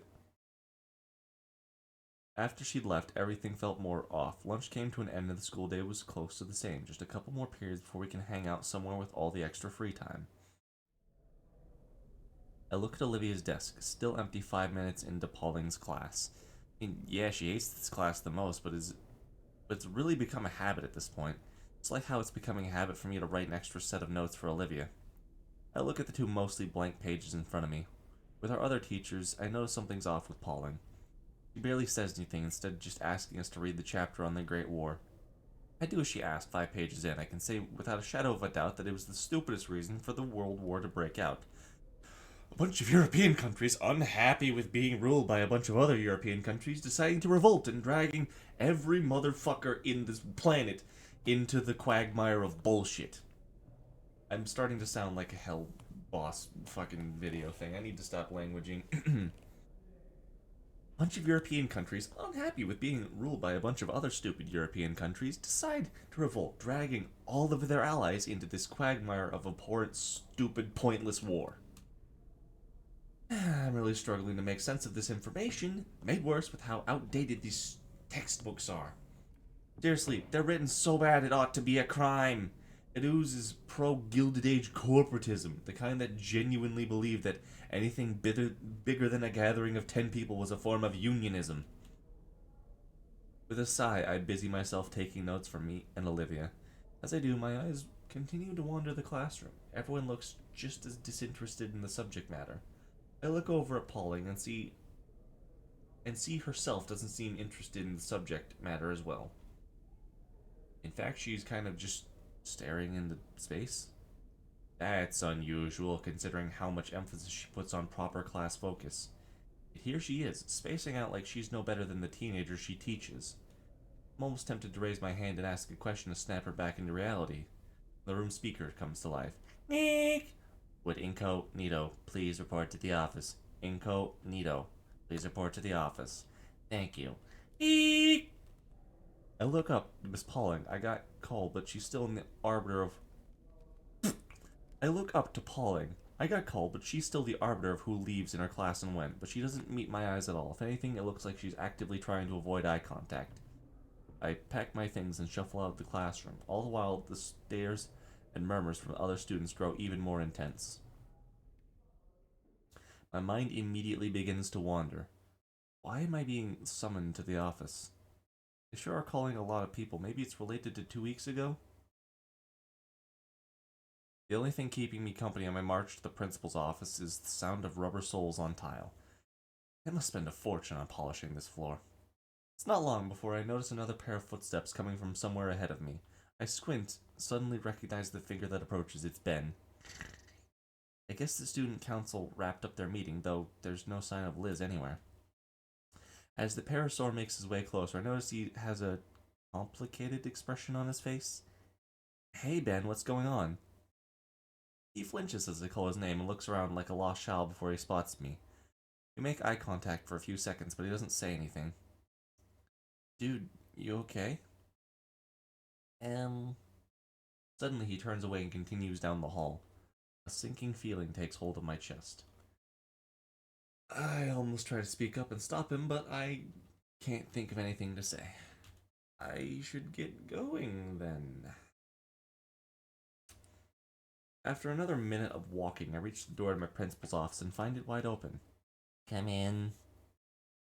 I step onto the office and close the door behind me, followed by the source of the deep voice. Come in. I realize now that I've never seen the interior of this office before. It's fairly standard for an office, a long wooden desk, a filing cabinet, a few potted plants, and a couple of shelves for storing all sorts of things. However, on closer inspection, I notice things look a little more disheveled.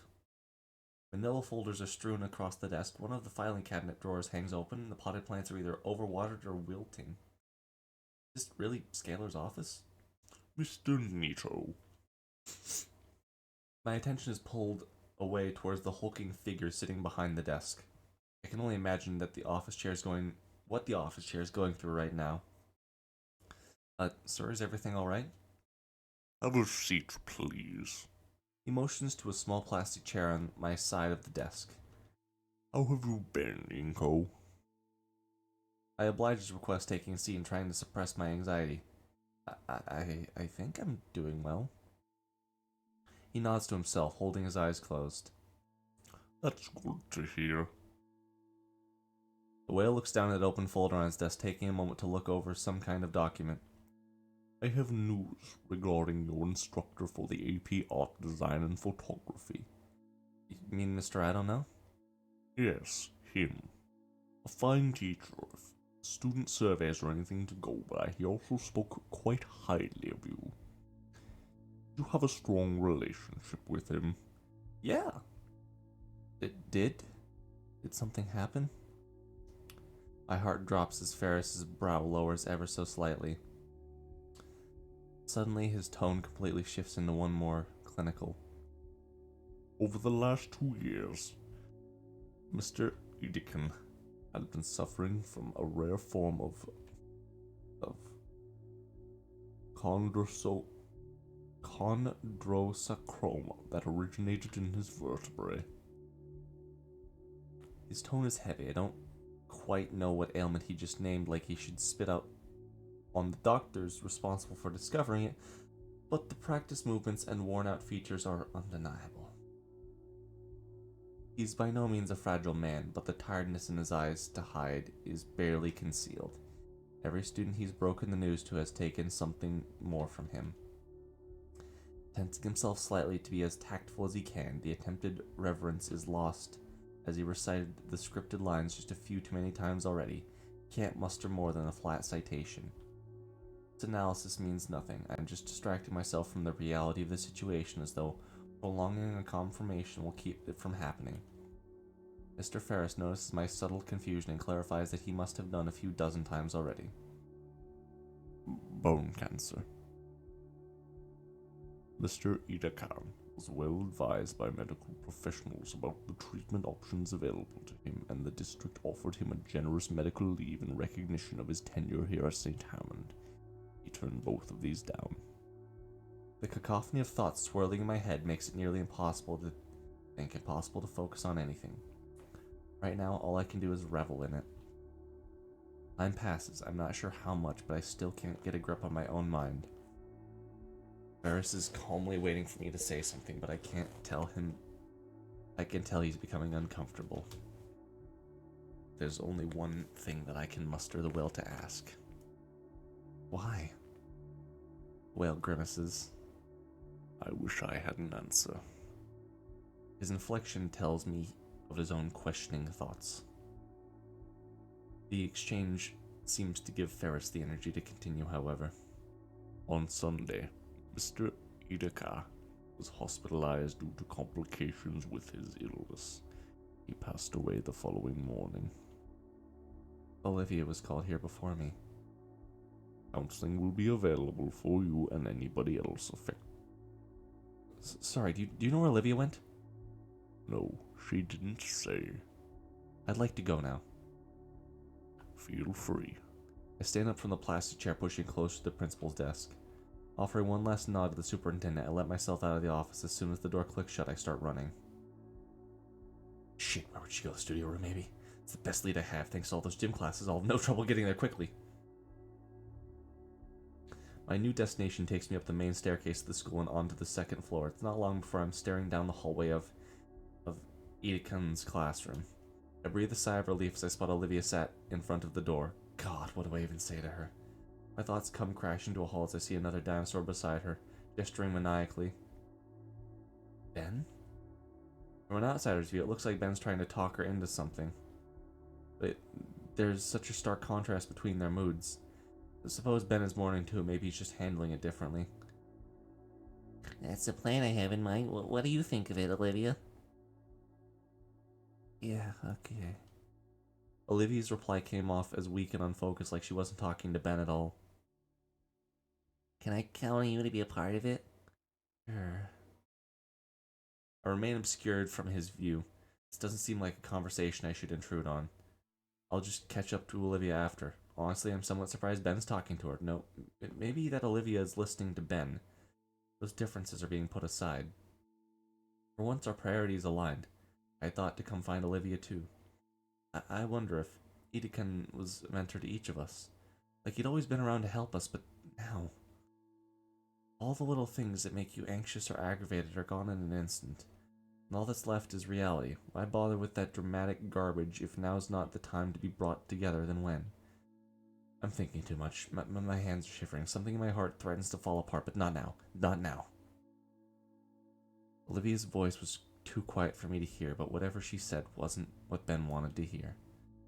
Olivia, I need to know you're with me on this. Yeah. Olivia.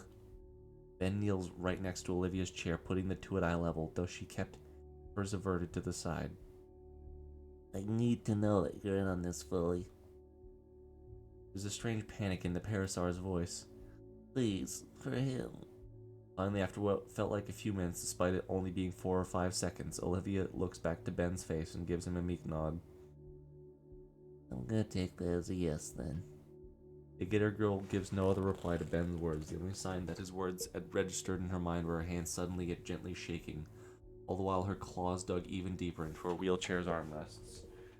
Oh, is this the part of the stream where I say that I am absolutely psychic? I have a nasty habit. A very, very nasty habit, everyone. Where whenever I name the stream something, it ends up becoming like this. Look at the title of the stream and the video. I'm also probably going to make this one separately its own titled video. Wani Wednesday, preparing for an artache. It was a simple pun. I didn't expect it to hurt this much. The Gator Girl's bulwark broke at last. Seeing the droplets from her eyes drives a searing pain through my chest.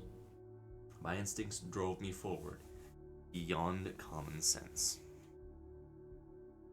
I grip the blue boy's shoulder and pull him up. Ben. The Parasaur's eyes snap towards me. He makes eye contact with me, a depressive expression coating his face. Boy, here it comes.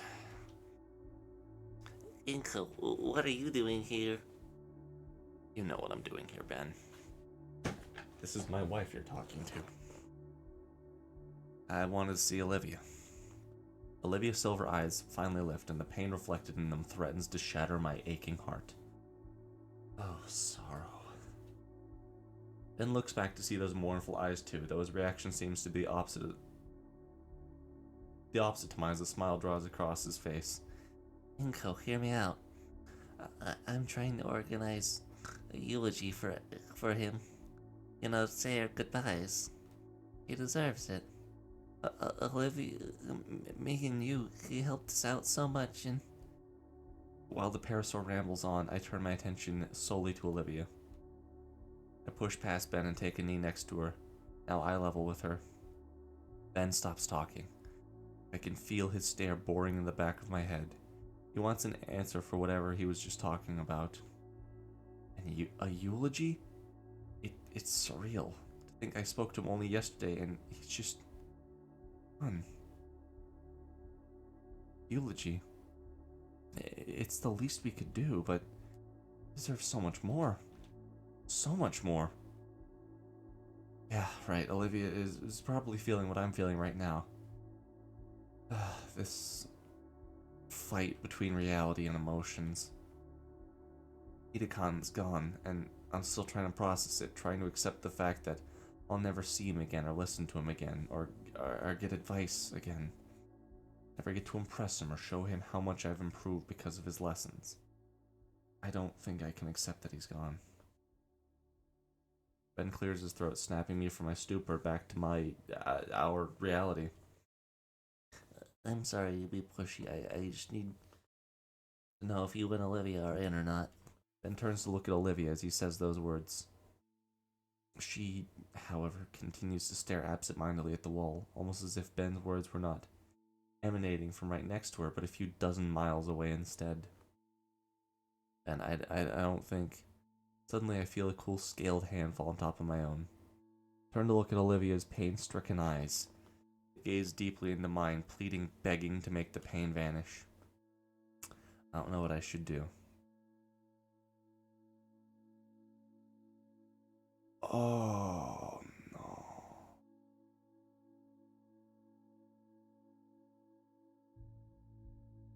Oh.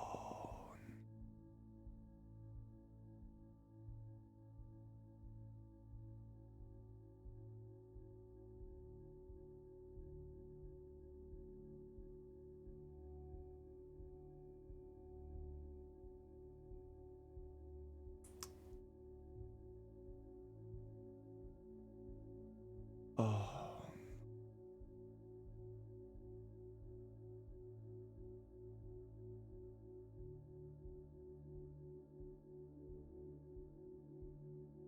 Ben. Ben, I don't love you, bro. I love you, but I don't love you. But, dude, got to give us some fucking time. He just got the news.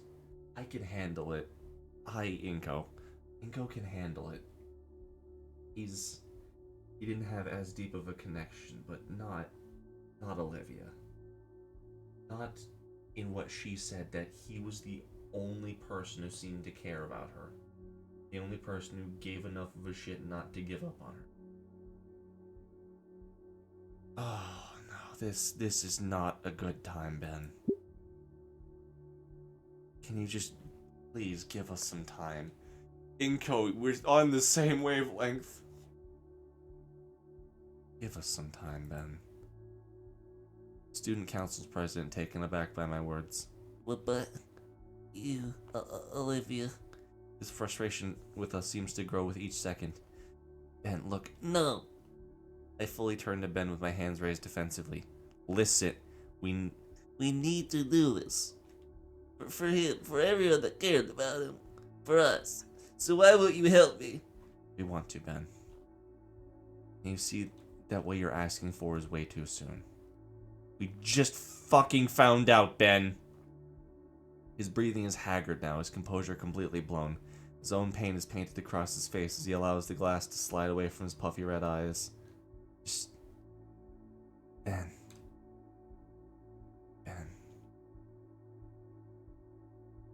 Her voice is so soft and gentle. Her head turns back to me, her own pain still in her eyes, but also sympathy too. She looks forward at her words. She looks forward and her words are more resolute.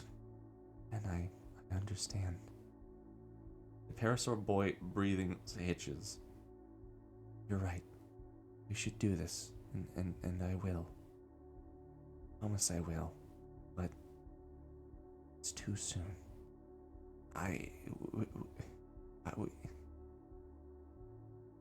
We all need time. He clenches his fist. He clenches his teeth, followed by his fists. He takes a sharp, uneven breath, his glasses sliding off his face and right onto the floor.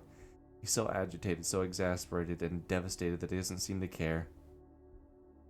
My free hand finds itself on my other friend's shoulder, forming a full link between us. Olivia reaches down and picks up the prescription glasses, using her sleeve to smudge them cleanish. Ben struggles, his already broken composure fracturing further. His hands shake as he accepts the proffered eyewear from Olivia, having great difficulty setting them back on straight. When he can finally look up from the floor, his eyes are even more raw with fresh pain. You promise? Olivia nods at the quivering question, her own lips starting to shake as well. For now, Ben gets it, as his emotional damage near bursting. You're right, sorry, guys. Ben walks up to me and passes me on the shoulder with a final solemn look. Olivia and nods towards me. He walks out of the classroom and leaves Olivia and I alone. As the door clicks closed behind me, I hear Olivia take a sharp and shuddery breath before turning to look at me. Her eyes are glossy and puffy on the edges. Trails of tears stain her cheeks. And her expression is of someone who doesn't want to believe that it's true, but knows deep down that it is. As I look at her, I feel my emotions come back twice as hard. No, I need to be strong for her sake right now, damn it. Olivia, I try to find the proper words to say something to her. Anything that could give her a sense of comfort to ease her pain. But I feel my throat begin to tighten like someone's hand is around my neck. I don't even notice that I'm crying until my vision becomes blurred with tears. Without thinking, I wrap my arms around the baryonyx and pull her into a hug. I'm actively hugging that gator. Olivia seems shocked at first, frozen by my sudden reaction. But then I feel a pair of arms wrap around me. Hands clutching my jacket. Olivia begins to softly sob into my shoulder. I feel my own resolve break down as I hear the increasing pain in her cries. When we're like this, I can't even pretend to be the stronger one anymore. Maybe I could bear the pain of it, but seeing her like this, I hold on tighter. I don't want to let go. Not now, not ever. Suddenly she mumbles something into my shoulder. What? I pull apart and I look over at her. Her sunken face is covered with splotches and trails of wet and dry tears. She's hyperventilating. It looks like an absolute mess right now. Despite this, her eyes are fierce and lively as they meet mine. I need to do something. Right now? She doesn't respond, hurriedly rolling down the hall towards the elevator. Where would she? The fountain! The only place she could be going. I step forward to follow her, but stop. No matter how hard I try, I can't continue. This is Olivia's promise, not mine. I have no right to intrude into it like that. My hesitancy robbed me of any choice in the matter. She went alone. I'm an idiot. Alone in this freezing weather while she's going through this? What the hell am I thinking? I start my silent march through the halls, out the building, and into the frozen wilderness. It's cold out. Freshly starting to snow. The world just feels so much smaller, muted and colorless. Now's not the time. I need to find her. There's the thin tire tracks and the thinly laid snow, pathing out down the sidewalk. The path is serene. The falling flecks of white make it feel like one of Olivia's landscapes. The fountain must be just around the corner. God, I should have gone with her. Of course, the fountain's the only accessible with stairs. The steps are tall and coated on a thin layer of ice. It's a death trap! Something rolls down and bumps my shoe. It's one of her handles. My face flashes with the heat. My blood runs cold. My God, I can't lose 2 people in one day. Please! I will myself to look up. 8 steps up, Olivia's wheelchair is toppled over on its back.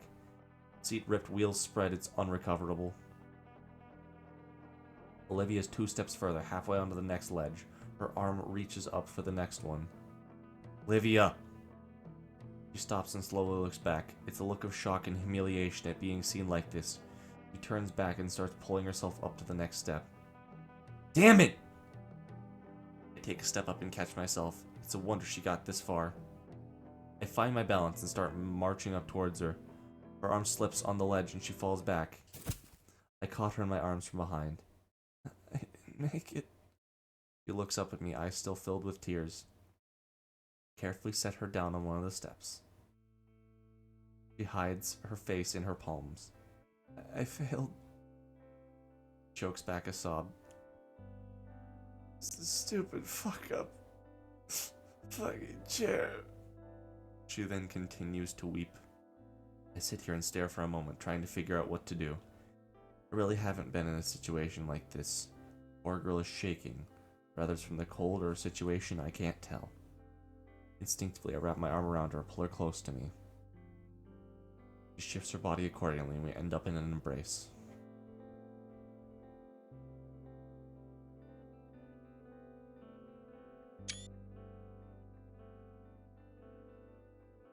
Her sobbing calms down just to occasional hiccups, and her body is no longer sapping the heat from me either. I'm sorry, Inko. For what? Everything. Being an asshole. Being a failure. Making you waste your time on me. I'm just awful. Don't say that. I love you. That's what I wanted to say. Now isn't the time. I'm loving being your friend. You know that. I'm here for you in the way you're here for me. Olivia breaks away from our hug. Her face is tear-stained, but she isn't crying anymore. She's looking at her wheelchair. Do you have a spare? No. I stand up and look at the stairs toward the fountain and back to Olivia. I can call Liz if you want. She can come pick us up after we're done. You can worry about your chair then. You're not a failure, Olivia. We're getting you to that damn fountain. I reach my hand down towards her. Olivia's confusion erodes into a soft smile as she stares at my hand and then back to me. Come lower, let me grab your shoulder. Done this a few times. I lean in closer and Olivia pivots as best she can. Once more, she uses her tail as an anchor in place of her legs. now holding her up perfectly as well. Never consider it, but that tail must be pretty muscular. Let's go. I want to make him proud.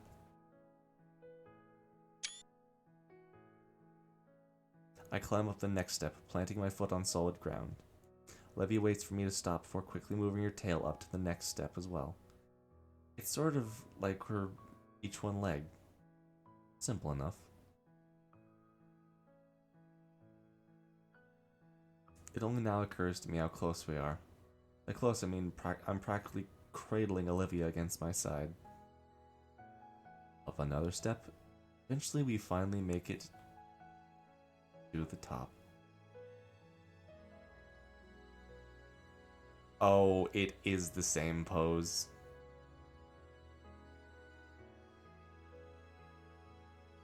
Hold on, I gotta send that to Syl, or Sly, whatever his name is.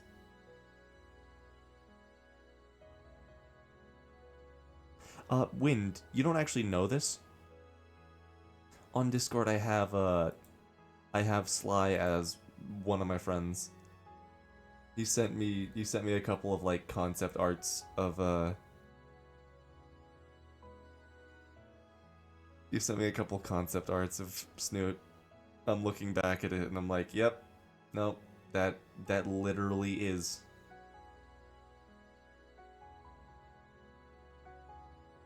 They even did the Family Guy death pose. Eventually, we finally make it to the top. Imagine I manage to shuffle to the fountain. You can just put me down right here. No. I gently lower Olivia down and place her on the lip of the fountain. Just enough space for her to sit along the edge with one leg resting on top and the other hanging off.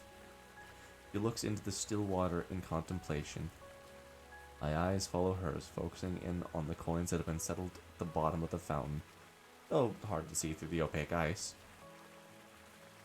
Wow, this is kind of hard to read. I've stuffed my hands in my pockets for warmth, feeling the skin of my knuckles start to split already. My fingers trace over the quarters I'd usually use on our lunchtime drinks. Powerful sneeze draws me away from my meandering through thoughts to see the gator girl quiver on the cold concrete seat. Damn it. Her jaw is clenched tight, baring her sharp teeth to the world. Her nostrils flare with each of her breaths, the hot air creating a puff of visible mist. Her eyes are filled to the brim with fiery rage and salty tears. I want to break the silence, ask her thoughts. She's deep within them, though. Raging within her own mind. Finally having the moment to process everything that's happened. In the end, it's Olivia that breaks the silence with a single quiet, disdain-filled curse.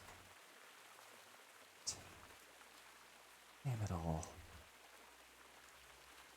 Her eyes shut, keeping her tears from falling. Damn it! A hiss seeps through her lips. I made it. I finally made it, but... Thought goes unfinished. She lets her shoulders down, turns her gaze away from the spouting water, listlessly gazing towards the obscured afternoon sun that just managing to peek through the clouds and snow-covered trees. Maybe she's imagining that's where he is right now. But what now? I withdraw my hand from my pocket, holding it open for her to see the pocket change in my palm. Scanning over the water feature before us, I think back to all the times I wanted to do this with someone else. Let's make a wish. Olivia's brow furrows as she glances off to the side. Her fingers grip her hoodie as I watch as she considers my suggestion thoroughly.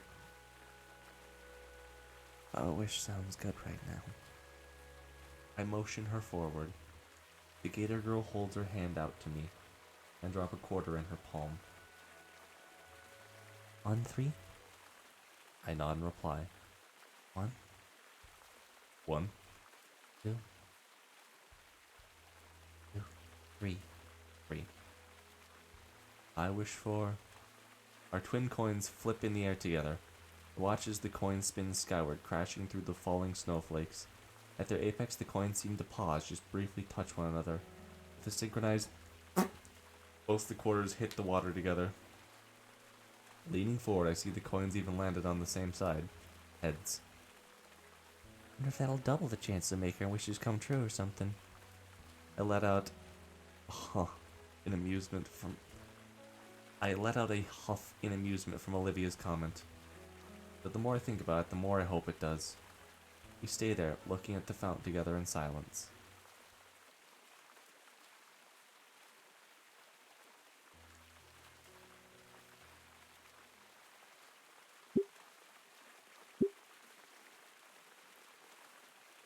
For a moment, it feels as though time has stopped around us. It's just me and Olivia experiencing the moment together.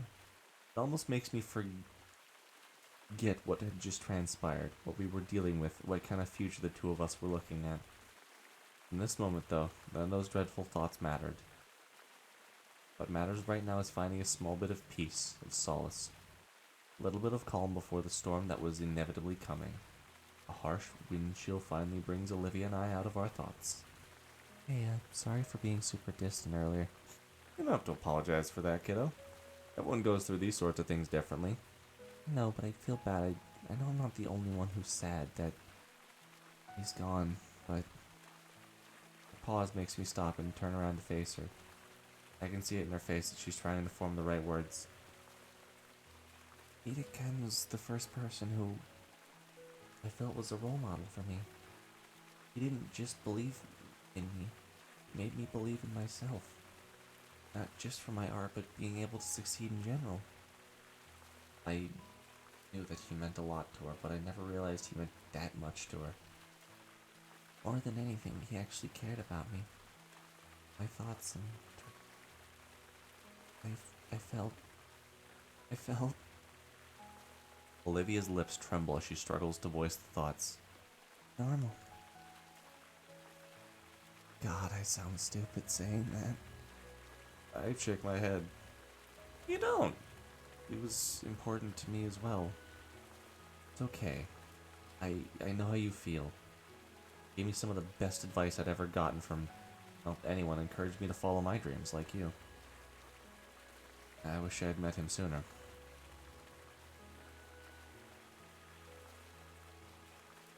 There's a moment of silence between us.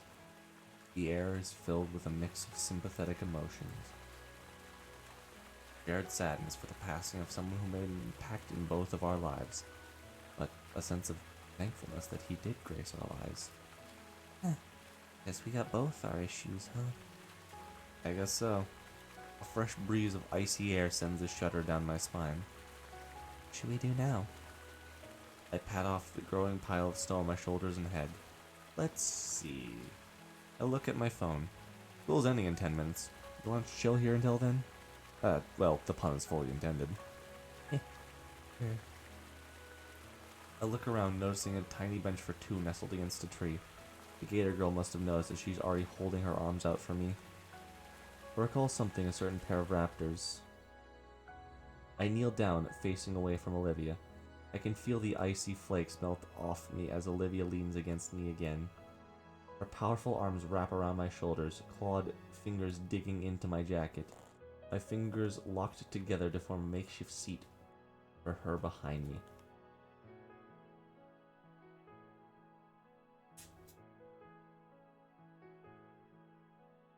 Sucks, dude.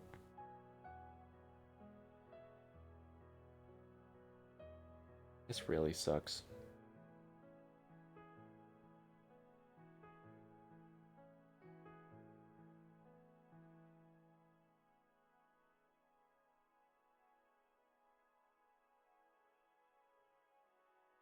With my passengers secured, I make a baseline for the bench, lest I get caught up in what I feel pressing into my back. She lets herself drop onto the bench, uncaring for her landing. Taking a page from the book of Olivia, I also drop an uncaring... Taking a page from the book of Olivia, I also drop uncaringly next to her, just glad to have some shelter from the increasing snowfall. I'm just gonna let this sit for a second. I'm gonna let...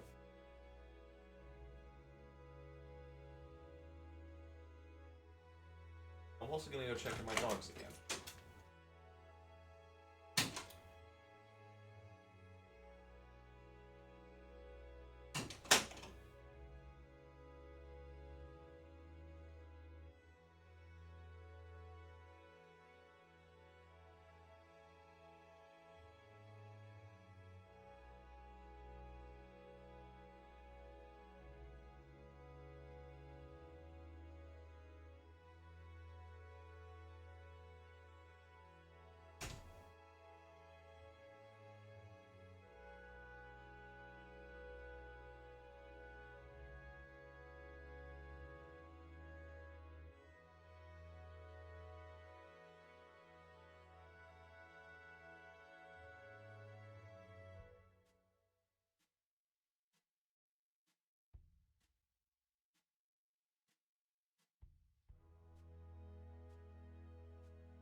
So, I'm back.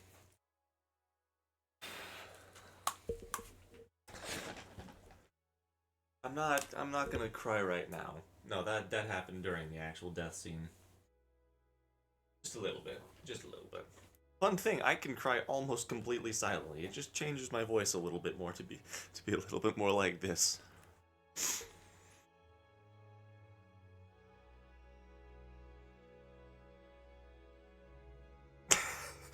Wait, no, what? I chose everything correct. Son of... I got ending 4. First try.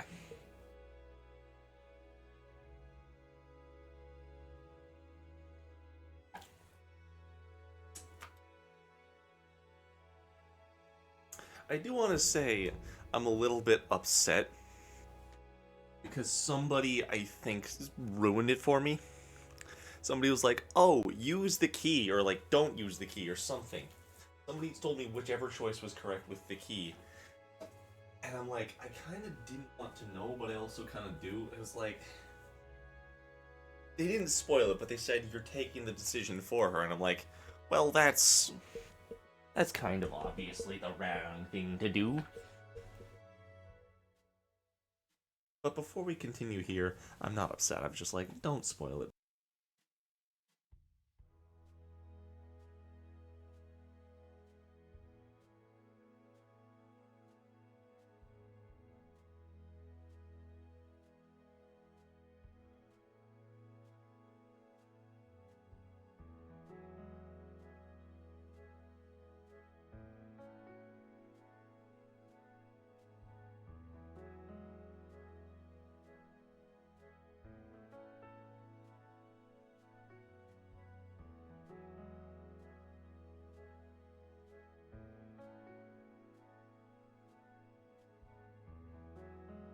Hello? Did my mic just cut out? I'm confused how much the actual stream recording heard. I don't know. But the give us timer Ben's right is the fix the cables. I do remember that. I fucked up the cables. The cables was such a weird choice, though. The cables was different than this choice. That one was just randomly thrown in there. This one has meaning. Sorry. Story time. This sounds completely unrelated. But it actually carries a lot of weight with it. So, in my old town, we had this dog, Barney the Beagle. And I really like beagles. They're very cute dogs. They're very, like, adventurous. Barney was named after a children's book that my mom had, Barney the Beagle.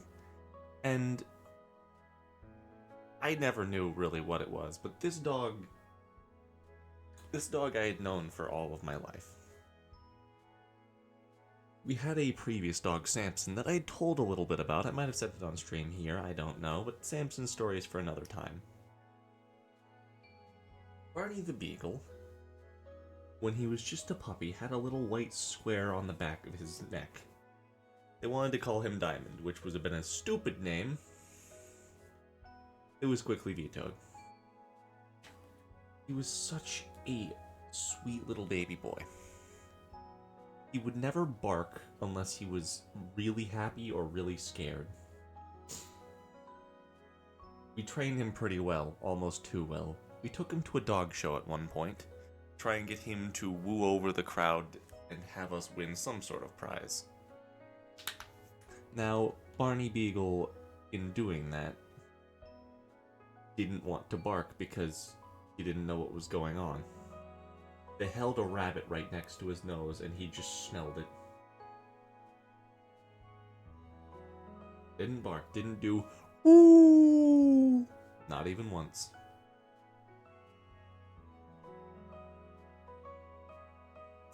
Another thing that happened with him is that he really liked to sleep. He would always and wait for us to get home and just wag his dumb little tail and even step on his ear sometimes accidentally in his excitement. He really loved food, though. one of our favorite memories was of him doing a really stupid thing. When we weren't home, he would get upset and get real pissy and eat something, like destroy it, because he was hungry at lunchtime. So we decided to install an automatic feeder. One day, Saturday, when we were all home, we were confused because Barney wasn't yelling at us for his lunch. Where is he? We haven't seen him. So we run into the kitchen and find that he's toppled over his feeder robot little thing and just eating the entire thing. He was so hurt. He was so bloated. He was such a big belly baby that day. And it was so funny because he wouldn't have learned anything. He didn't learn anything. He just wanted more food. He was so hungry.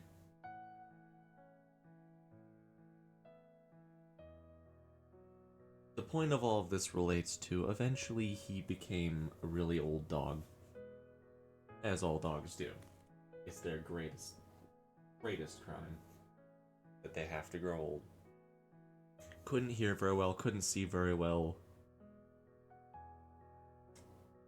One day, we had that feeling.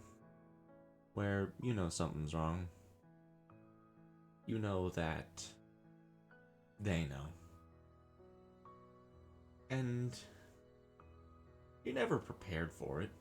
You can't expect random death to happen. He didn't die. He was still just laying there.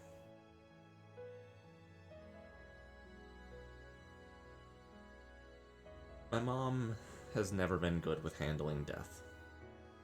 She's still trying to cope with the fact that her mom is gone 25 years ago. Or however long it's been, longer than I've been alive. She's still trying to cope with that. And so, when we got to the vet, she was in tears. She couldn't even go into the building.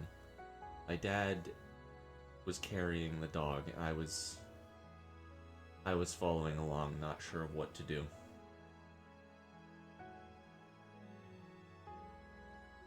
He said some stuff to her, and then I just held him. I held him while he did all the paperwork, and managed to not break down. He loved that dog a lot. We go into the room after about 10 minutes. And he's sitting there on the desk.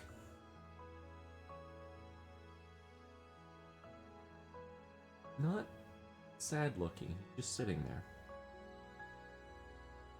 Looks at me, kind of wiggles a little bit to get closer. He smells my hand, licks it, and then sets his head down on it.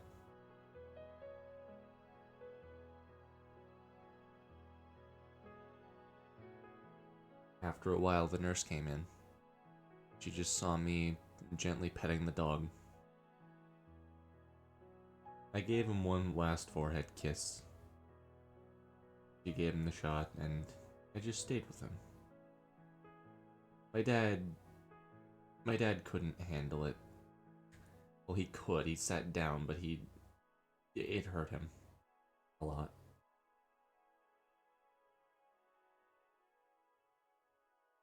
Hurts me a lot too, thinking about it.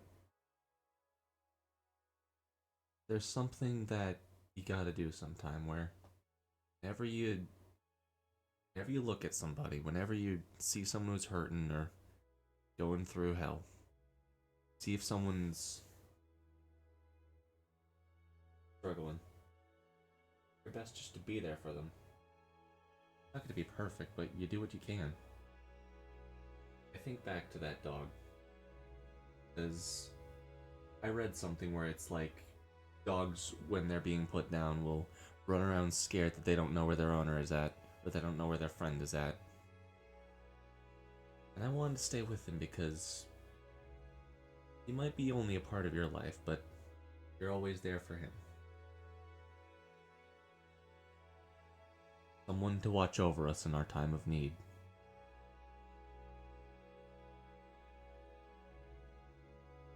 This game very much captures that feeling of kind of just hopelessness. Someone that you very much deeply connected with is gone. I've had people die. I've had friends go. Had a lot of bad things happen that I can handle. Doesn't mean that it doesn't hurt, though.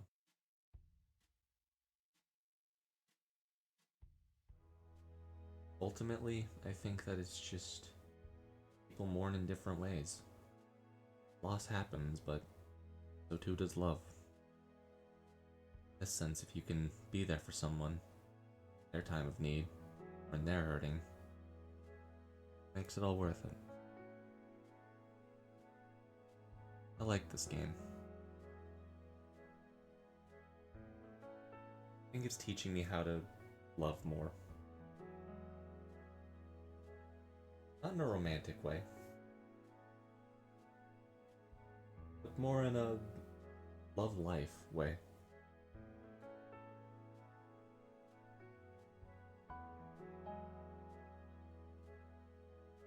Thank you for listening. Let's go back to this amazing story.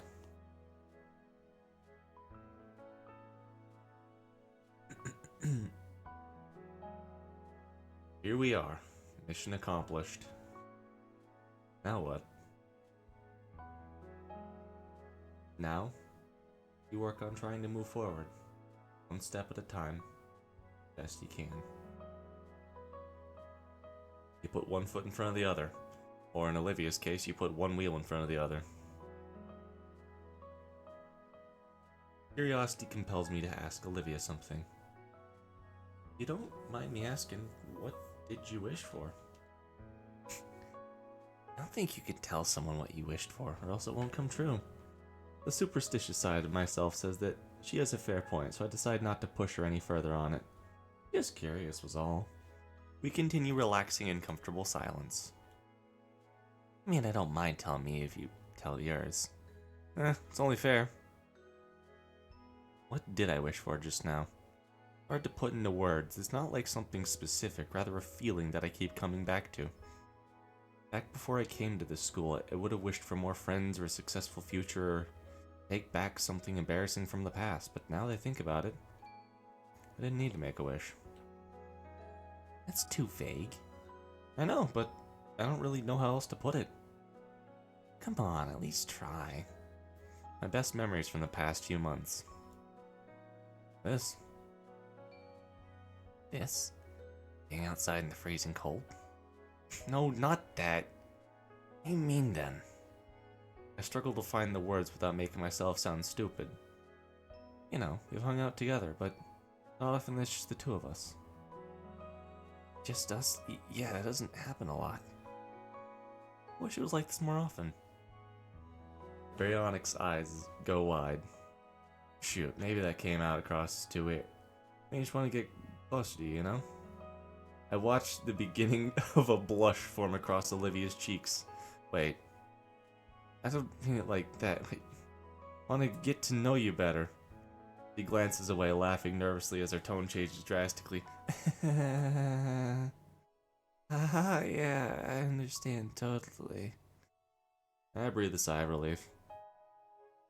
You wanna know what I wished for? If you don't want to share, you don't have to. I asked for yours, it's only right. I wish to know what I want to wish for. I glance across the bench towards her. I can't make sense of anything right now. I want today to be over, frozen, to have never happened at all. I want you to come back, but I don't want to just replace him. It's too late to start over. She stops to wipe her eyes, but they're already dry. All I ever wanted was to be someone he'd be proud of. Oh, fuck, dude. And the music cut out just as that line plays. Oh, that... Oh, fuck.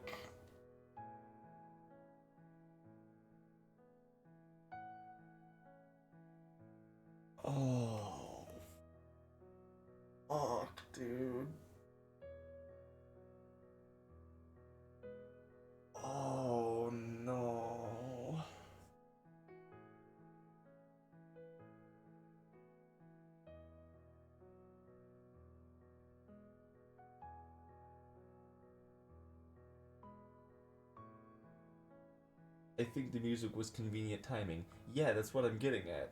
That's exactly what I'm getting at, dude. Oh.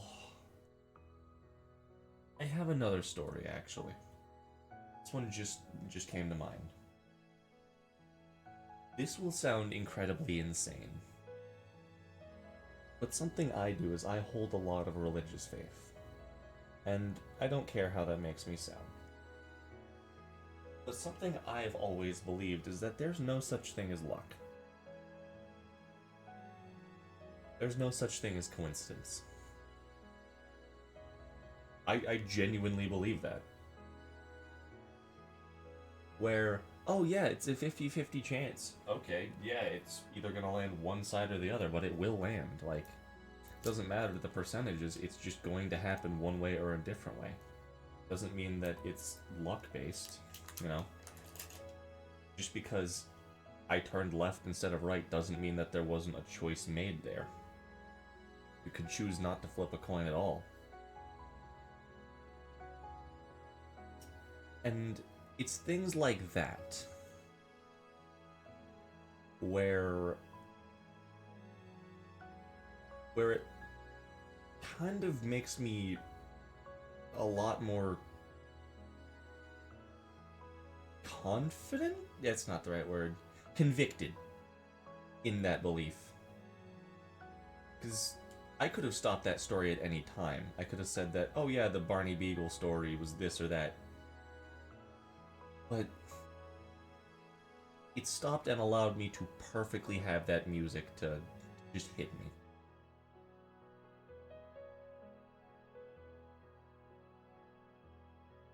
Have you ever had a small choice, and I mean something basically insignificant, change your life?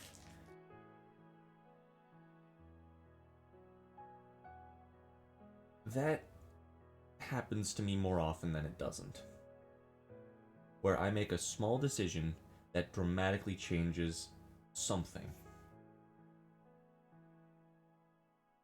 Even this, even doing all these streams, it was because some of my friends bullied me into playing a game about dinosaurs. I could have said no. I could have said, I don't want to do this. I don't think this will be funny. I'm not a furry. But I said yes, decided to stream it, because I felt like it was something I needed to do. So this game, Snoot game, whatever else,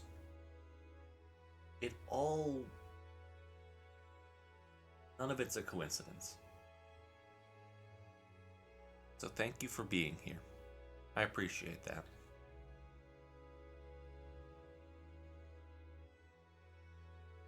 All I ever wanted was to be someone he could be proud of, but it just feels impossible.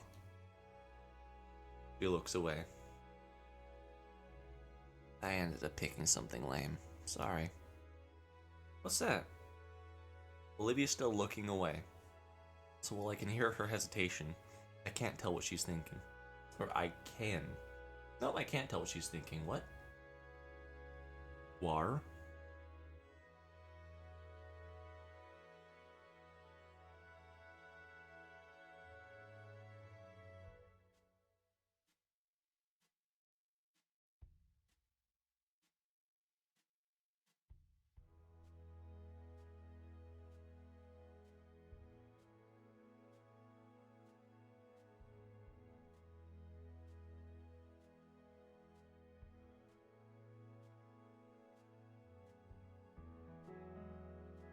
Sorry, I had to take a drink. Olivia's still looking away, so while I can hear her hesitation, I can't tell what she's thinking. I threw that coin, and out of everything racing in my mind, the one thought that stuck out to me the most was just... She chews her lips in contemplation for a moment. She finally continues, her voice is a soft whisper. I want someone that I can trust. I feel my face heat up from her words, her tone. Even with her head turned, I notice a red flush creeping over Olivia's face, too. Oh god, it's so cute. I instinctively jerked my head the other direction. What do I do now? We're both sitting motionless, neither daring to say another word. If I listen closely, I can hear her heartbeat. Girl, you got some serious blood pressure issues. She can probably hear mine. I don't even notice the cold anymore. Maybe we can stay like this for a few weeks. Oh, don't be ridiculous. You need to tell her how you feel, dumbass. You just said she wanted someone to trust. I mean, you can trust me. I hear shuffling from her. Damn it, I can't work up any of the nerve to turn my head towards her. My neck is feeling like a rusted hinge as I try to disobey my body and look at her through my periphery. Do you trust me? Despite my words, she nods her head vigorously, the blush growing dangerously bright. Well, shift my body towards her on the bench. I trust you too. Suddenly she shakes her head a bit to bring herself back to reality. Oh, dude. So good, man. Oh, so good. Maybe I can be honest with you then. You're silly and ridiculous. Maybe a little over-optimistic. You're thoughtful, adventurous, and you're willing to just take me with you. It's happening. It's happening. You don't treat me any differently for this stupid thing. He lightly hits the armrest of the bench. I guess I stopped noticing at some point. Yeah, I mean, obviously you're like, so many words danced on the tip of my tongue. Like? My mouth and my brain are at a standstill, one wanting to just blurt out whatever, while the other keeps it all in and and disseminates in a thoughtful manner. What comes out is...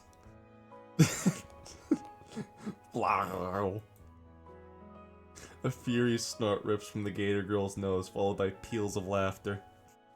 Out of embarrassed shame, I cover my face with my hands. What was that?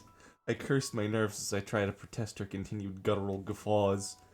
Come on, I'm trying my best. Snowflakes that managed to still land on me melt away from the extreme heat radiating from my whole head.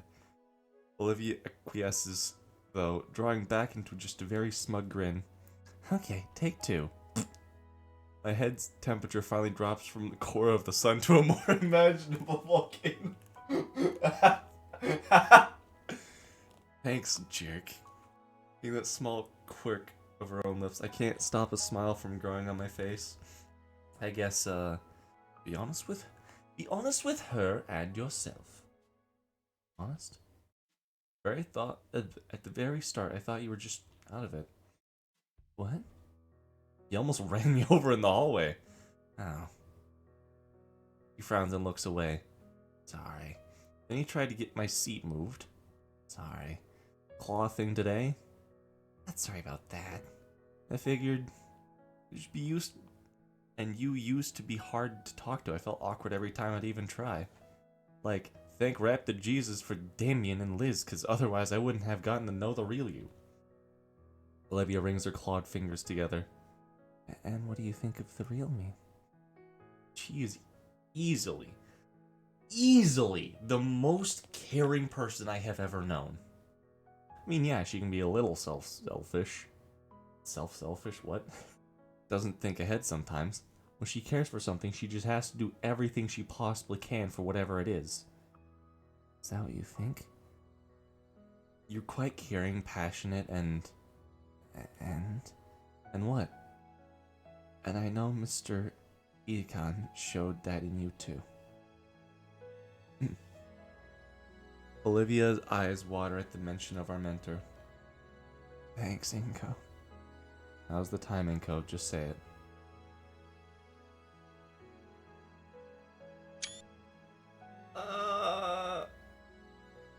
Hey, Inko? Say it! Do you like me? Yes. Why does talking have to be so hard? Prepare for Olivia's smug one-liner to crush my weak confession. Instead, I watch as Olivia brings her hood up and hides her eyes with it. Fucking peak! Peak fiction, dude! Really? For some reason, seeing her like this fills me with a well of confidence. Yeah. Can I hear you say it? I love you, Olivia. I don't get how. Her hood peels away just enough so I can see her shimmering silver eyes. Would you like someone like me? Well, I like you too.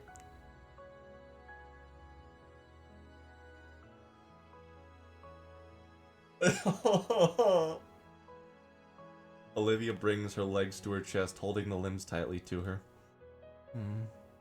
She brings her hoodie's hem over her legs, transforming herself into a crocodile-shaped igloo. And Olivia goo. Slippers was a bad idea.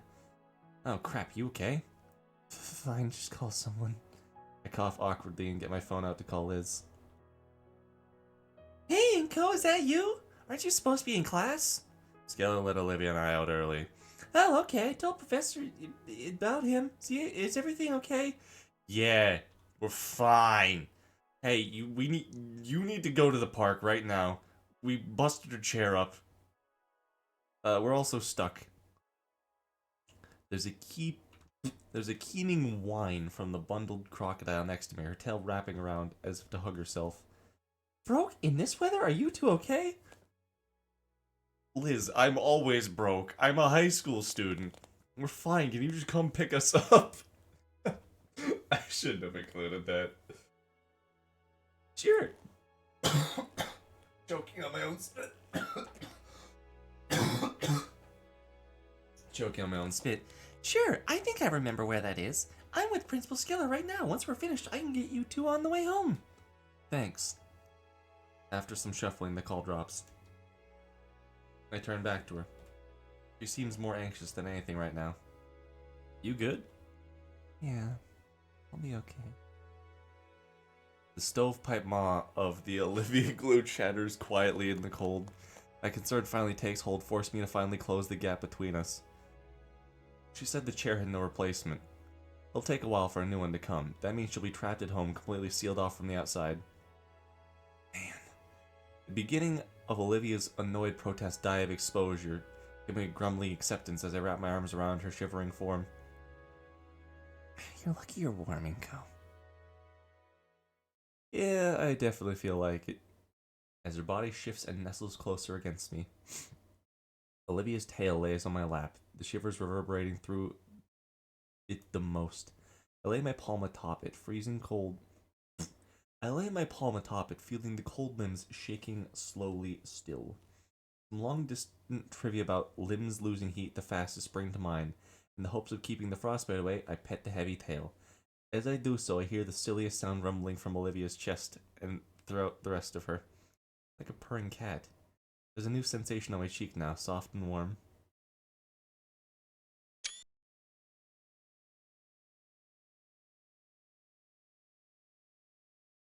Yes!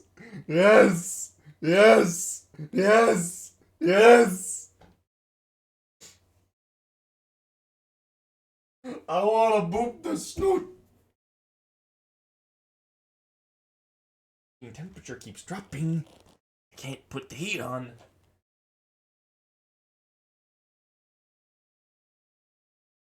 Just gotta keep getting colder and colder while this happens.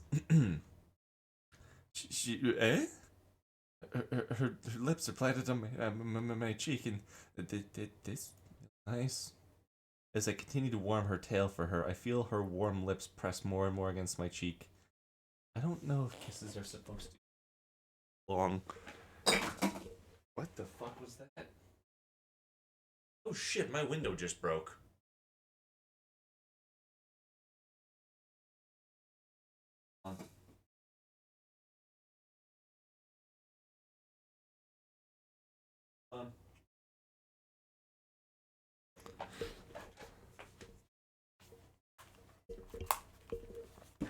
Hold on. Yeah, that's definitely cracked.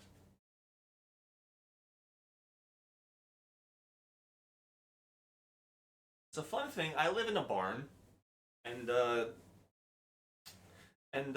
has like 3 windows, and one of them just sort of cracked a little bit.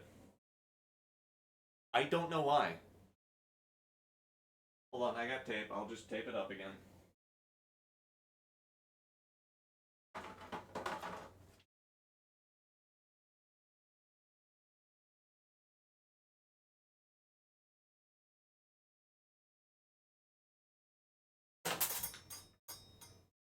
Fuck.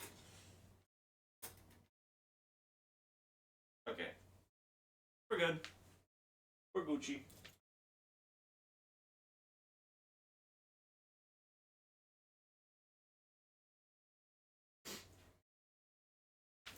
We're good.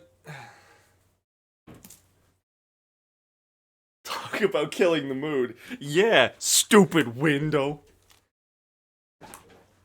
It can't contain all of this from leaking out. I don't know if kisses are supposed to go on this long, but hey, I'm not complaining.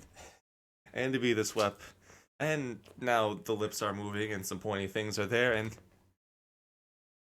Mach. And that's her teeth. Oh. Olivia instantly lets go of my cheek from her non-lethal bite. Oh, it's so cute. It's so fucking cute.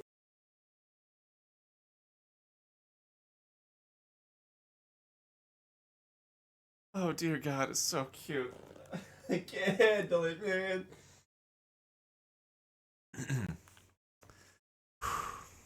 Oh, fuck, sorry, I'm new to this stuff, I'm nervous.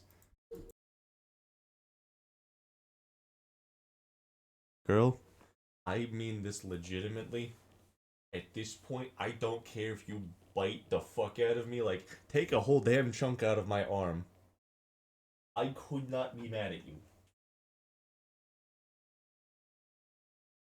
It's okay, really, you don't have to be nervous. I put a hand on my cheek to feel the damage. I feel the indents of her fangs, but nothing serious. I almost even start falling asleep before we hear a car pull up at the bottom of the hill. Olivia perks up and leans forward to try and see who it is. A few seconds later, Liz's head rises above the stairs, scanning like a submarine periscope. Ah, crap, it's gonna be tough getting all the way back down, even with Liz's help. Look back and smile at Olivia. She still huddled against herself and clinging to my arm. Hey, you ready? They seemed to drag on endlessly.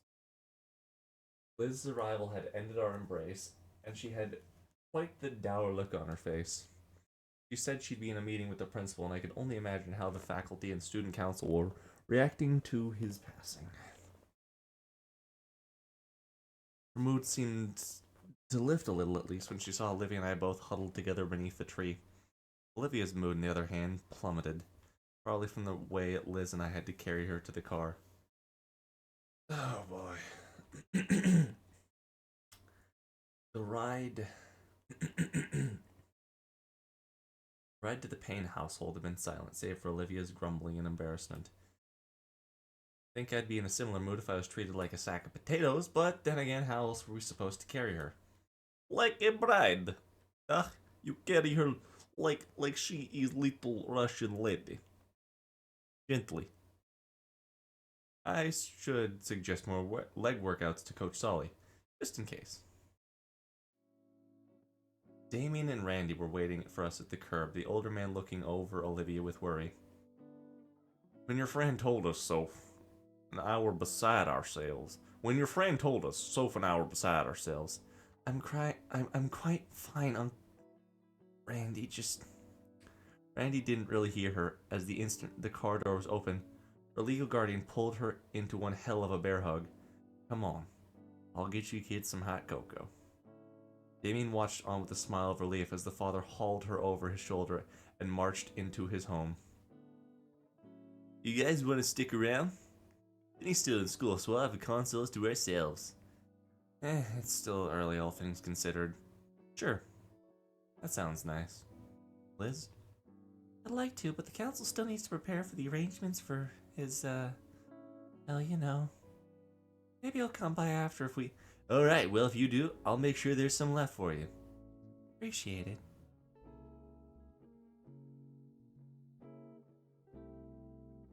With that, Liz drives down the street. Come on, let's head inside before we turn into popsicles.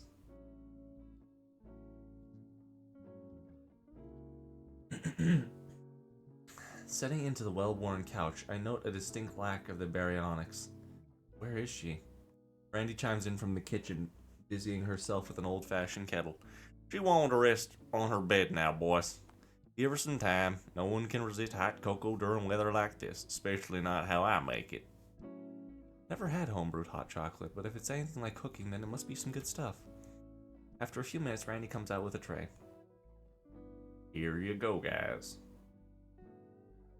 He passes around a few Christmas-themed mugs, labeled with the family's names, and leaves the last top nearby drawer. You're gonna have to be Vinny for a bit. You cool with that? Thanks, Randy. Man, you look cold. Are you out there long? It's true, by now the snow on my jacket melted and my clothes are chilly and soaked. Feel free to take a load off until you warm up. I'll be in my bedroom resting. Holler if you need anything else. He gives Damien a pat on the back and leaves. The mug is hot to the touch, but it's also a welcome feeling. The mug is hot to the touch, but it's a welcoming feeling to warm up my icy fingers. I take a moment to gently blow air on the beverage to cool it down before moving it to my lips. Yes, it's pretty good. Damien is chugging his. He finishes the swig and sets the glass down. That must have been half of it in one go. Well, there are multiple ways to enjoy anything. After today's events and weather, I really needed this. Another sip is really helping warm me up. Didn't even notice how cold I was. Hey, Vinny. Yeah? You good? Holding it together, yeah. Still a bit scattered. I don't blame you, man. Pops doesn't want you venturing out back into the tundra out there. You up for a game or something? He gestures to the entertainment setup. Go ahead, I'll watch. Damien thinks for a second, a few gears in his head turning in conflict. Really, I don't mind. Alright, I'll set it up. Damien sets his game up, searching several mismatched cases for the right CD, giving the screen a good thump to get it to work properly. Grabbing a controller, he turns on the Xbox One, selects something called Rock Ring OGHD, and settles deep into his groove on the couch. This is one of my favorites.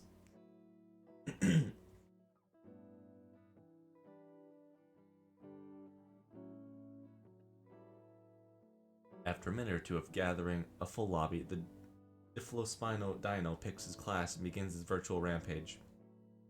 Only a minute in, he manages to get the first kill. Just a bit burnt out the day, getting pretty tired actually. Hey, Inko. Yeah? Olivia didn't come back with her wheelchair. Something happened? Yeah, she isn't taking the passing well. Man, glad you were there for her. Oh no. Oh. It's about to get bad. My eyes remain on the screen, lost in the vibrant violence as some in-game announcer proclaims Damien's digital massacre. Damien Pog. On this part, Damien's frills waved like crazy, and it looked as if his arms also wanted to wave in victory. You want to talk about it? I don't want to take up your time, man. Oh, come on, man. We've known each other for a while. You can be honest.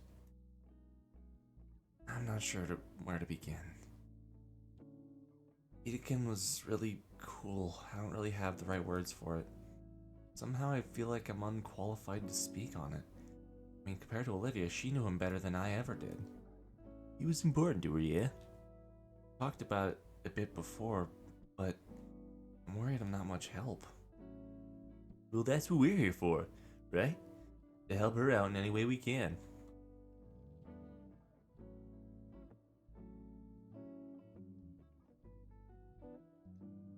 Oh no, it's gonna get depressing.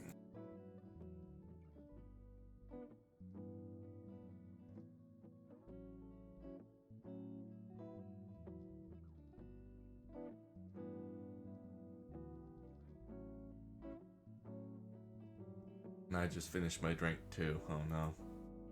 I'm gonna have to bear this whole scene with the brunt of no caffeine. Best thing to do is be ourselves for her. She'll eventually go through the motions in her own way. That makes a surprising amount of sense.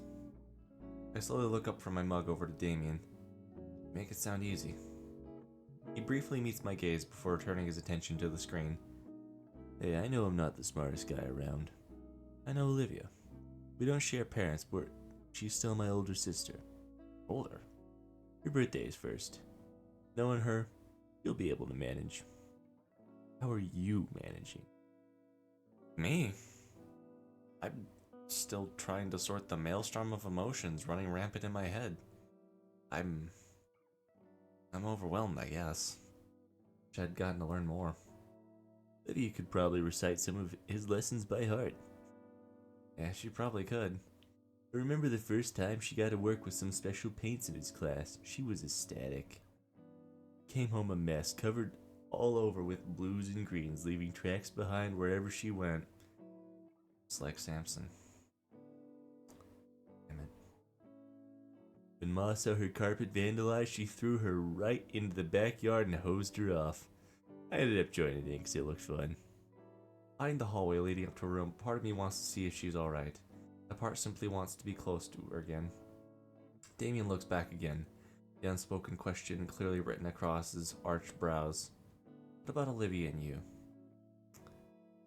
Speaking of which, I might have told her that she's pretty damn cute. About time. What? What? You two stuck together like glue ever since the summer barbecue. And come on now, anyone with half a brain could see that you were becoming more than friends. All the signs were there. Although it did worry me a little bit. Why? Well, think about it. Your teacher passed away. You're both wrecks right now. What if this is just a suspension bridge thing?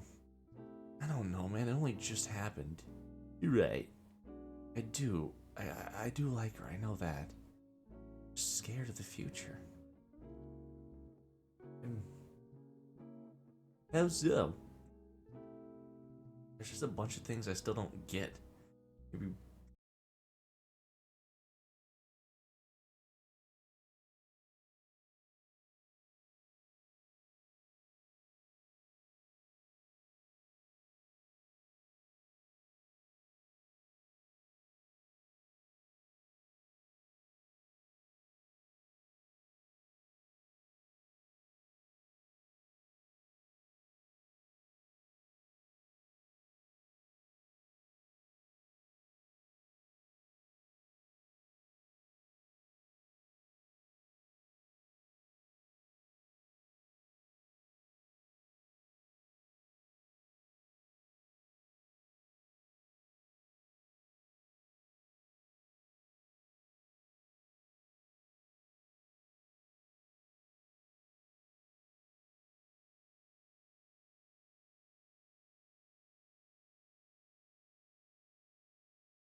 shirt at 2 a.m. and a big cookie, she's an absolute keeper. That's some good advice. Don't break her heart, yeah? Wouldn't dare to think of it. Damien offers me a fist bump, to which I happily reciprocate. The door creaks open. Both our heads turn back at the sound. Ah!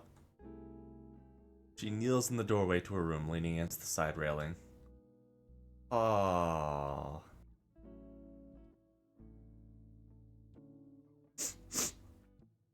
Damien nods to me and continues his game. The ambient gunfire and controller clicking fills the silence.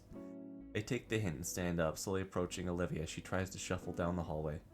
She's completely upright in a display of pure confidence. Even her tail is upright as if to amplify her dignity. I'll have to tell her how cute it is when I'm not so drained. I wordlessly offer her a hand, and we continue. With her on my shoulder, I walk the both of us towards the living room couch and plop down on it with her. Oh, here.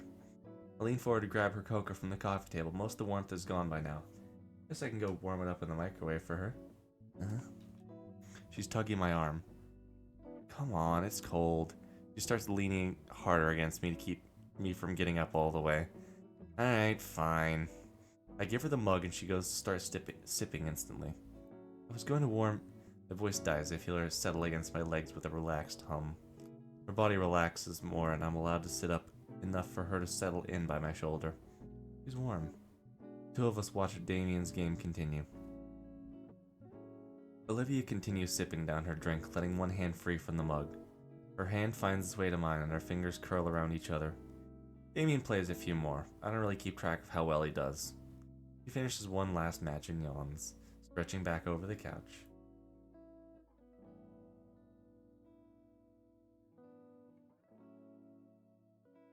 Alright, that's probably enough for me. I'm gonna get going. Give you two lovebirds some space.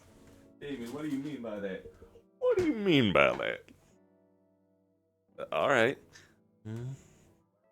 Damien gets up from the couch and slides his controller near the cabinet where it lied before. On his way out, he stops to look right into my eyes. Keep things chill, man. Don't do something stupid. What? He nods and heads off to the depths of the house. Bro, we want to keep that couch. It's a nice one. Just like that, it's quiet once more. Is she asleep? Hey, Yeah? I don't think you've seen my room before, have you? Oh, no, not at all. Would you want to? Sure. I watch her blush. Am I getting good at this? Okay, just walk me there. Of course, madam. I don't want to sound like a Redditor. Sounded like a Redditor, though. I wanted to say, of course, milady. That's too fucking Reddit. Similar to before, I help Olivia off the couch and we shuffle our way towards her room. Wait. Oh, she's still sitting.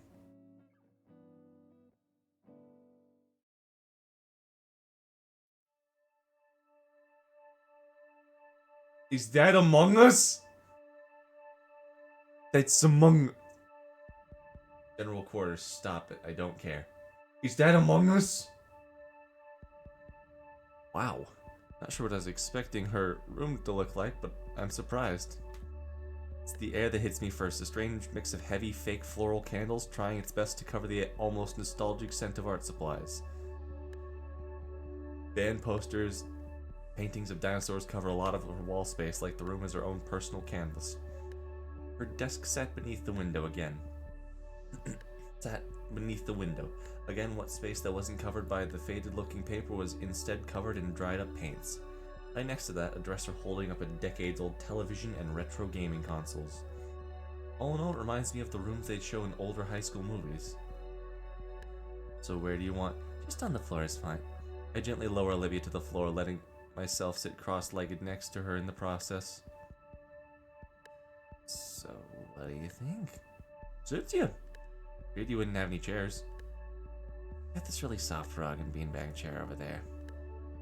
She gestures at the beat-up lump in the corner near a large lamp. Olivia pulls something off her bed. It's a laptop open to a music program. I don't recognize any of the songs or bands or albums. That's a big track list. What do you listen to? I'm sort of a closeted metalhead. Whenever I'm alone, I put on some full blast while I do chores or art. Generator Head, Super Death, Iron Tomb, you name it. What do you listen to? Please let us get in. Don't lock us away. Mumble rap. I listen to mumble rap. If that scratches your brain, then... And my dad was super into heavy metal when I was a kid, and he got me into it. And Damien and I would be playing out in the yard, and his mom would be making lunch. Or Dad would be in the garage blasting metal while he worked on the car. Worked on the car? Yeah, my dad and Uncle Randy would fix up some cars. She clears her throat. Mumble rap is terrible, by the way. It's It's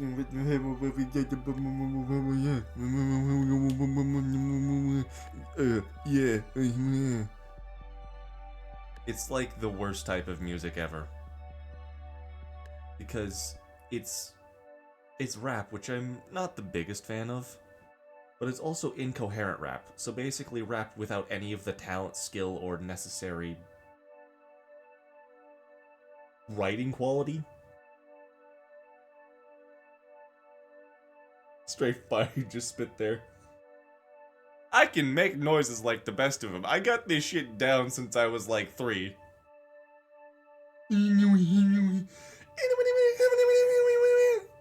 I can't do the German noise.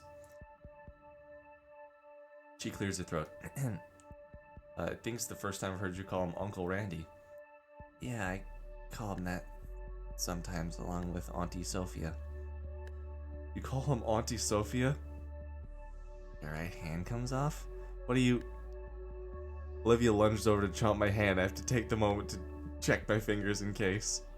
I was joking. Yeah, so was I. But yeah, I listen to a lot of this. You want to hear any? She offers me the trackpad. Anything I see, huh? What kind of music is B flat? Music is a bit lame, actually. Hold on. I'm scared.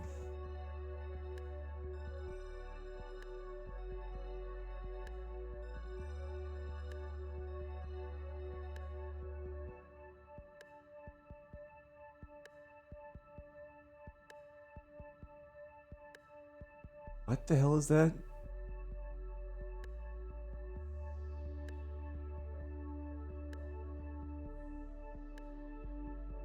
I don't get it.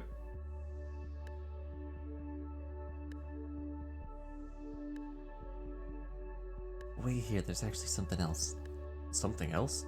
Something nobody else gets to see. I'm gonna show you my chest. What? What? Who? Here it is, look. Olivia holds out a small wooden box. Huh? Huh? Huh? Huh? Huh? Huh?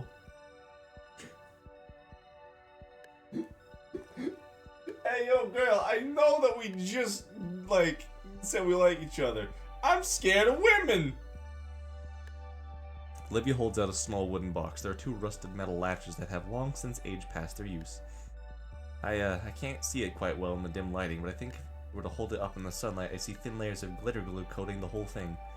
It's also been painted carefully with very thoughtful attention to the tones. Could even be inside, honestly. No guesses come to mind. Could be anything. What are you waiting for? Open it. I carefully open the lid. Inside is Olivia's chest. I mean, the box filled with various baubles. Trinkets and baubles. Paid for in blood. What is all this? It's like my own little hoard. I've been saving up lots of little things through the years. Nobody else has ever seen it. She holds out the box for me to take. It's heavier than it looks. This must be some high quality material. With the box in hand, I sit at the end of the bed. Olivia manages to crawl her way up to sit beside me. She reaches inside to grab...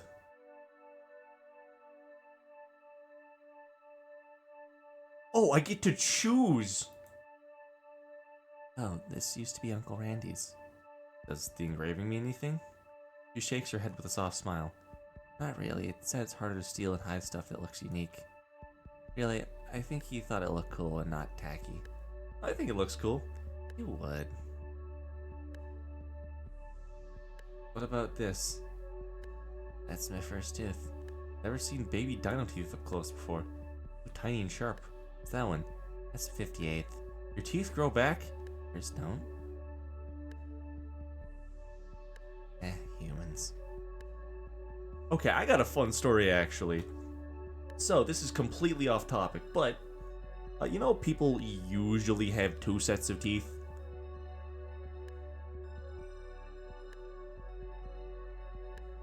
I have a third. Still, to this day, have a third. You have your baby teeth when you're just a little itty bitty kiddo. And then you have your normal teeth that you're supposed to last you your whole life. And then there's me. I have like extras. Yeah, like in my jaw. Not a full set, just like most of the wisdom teeth. I don't know the teeth names, but like some of the front ones. It's weird because one of the people who lived in one of my old towns also had an extra set of teeth.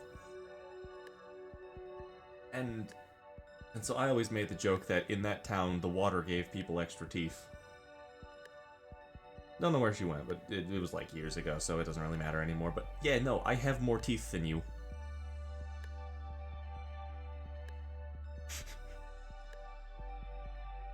I have more teeth than you. Ha ha ha ha ha. What's this fun picture? It's a picture of Olivia's chest. I mean of Olivia at the shore. This was from last summer. Dad had a weekend off and we all went swimming together at the beach. Sun was just setting, decided to take the picture since it was a nice view. Plus, it felt pretty. Maybe we could go sometime then. Maybe, yeah. He places the photo back in the box. Oh, there's more. Bakugan! Oh, I love this little guy. What's that? Let me show you. Olivia rummages through the box and plucks out a tiny hexagon piece. She then places the plastic ball onto it, and right before my eyes, it transforms into this little robotic dinosaur. Ooh! This is a Gakuban. Dinoid to be exact. I was hooked on the show when I was younger. I always asked to get the toys for my birthday and Christmas. Vinny's got the rest of my old collection. This one was my favorite, so I kept it. I actually had a Bakugan that I got as a gift from my friend. It was this small little... Hold on.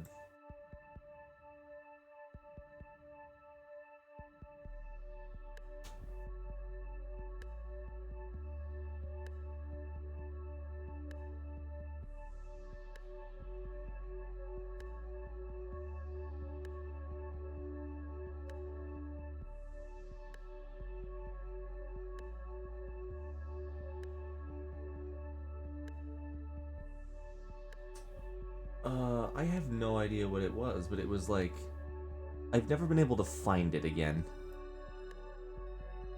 It was this small little, like, white wolf one that had 4 little legs you had to manually pull out, and a tail that didn't really work, but it was...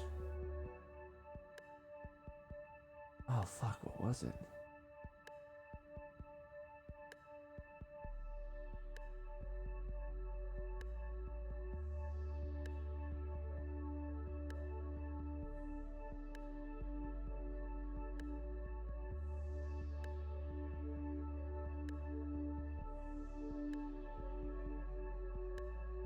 I have no idea what it was, but it was a small little, like, white dog. Is this a blind playthrough? Yes. Yes, it is. I can't find it, and I'm really trying to find the name, but I want to get it again, because it was a gift from my friend, and I loved it so much that I ate it. I wish I was kidding. I straight up ate it. Whole thing.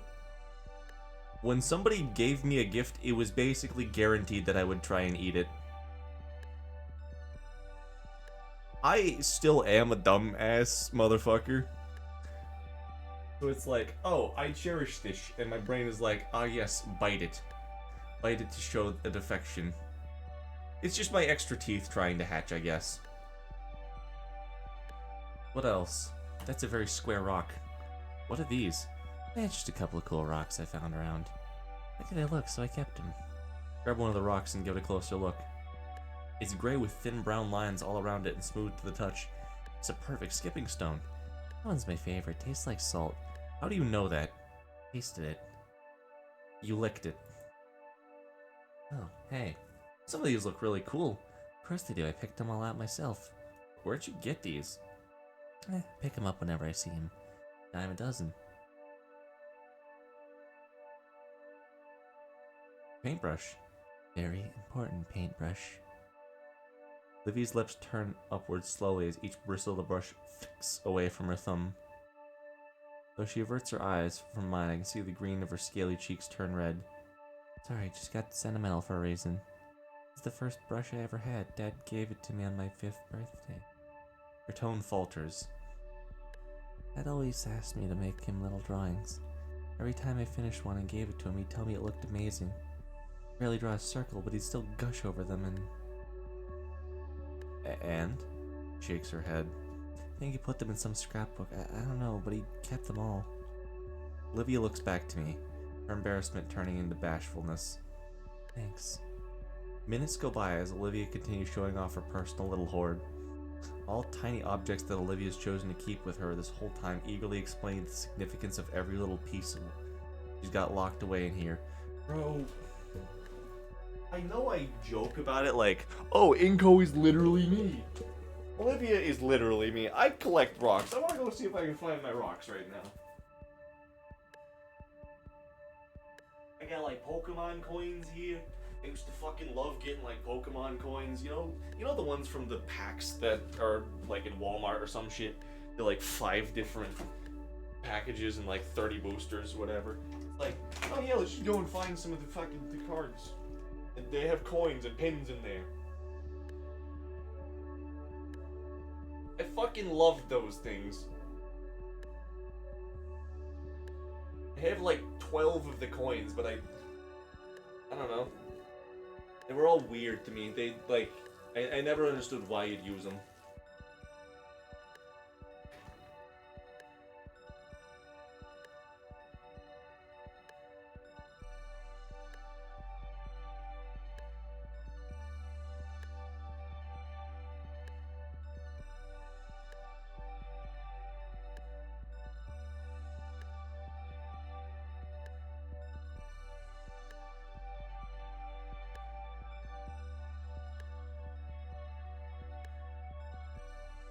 Hey, found my rocks again.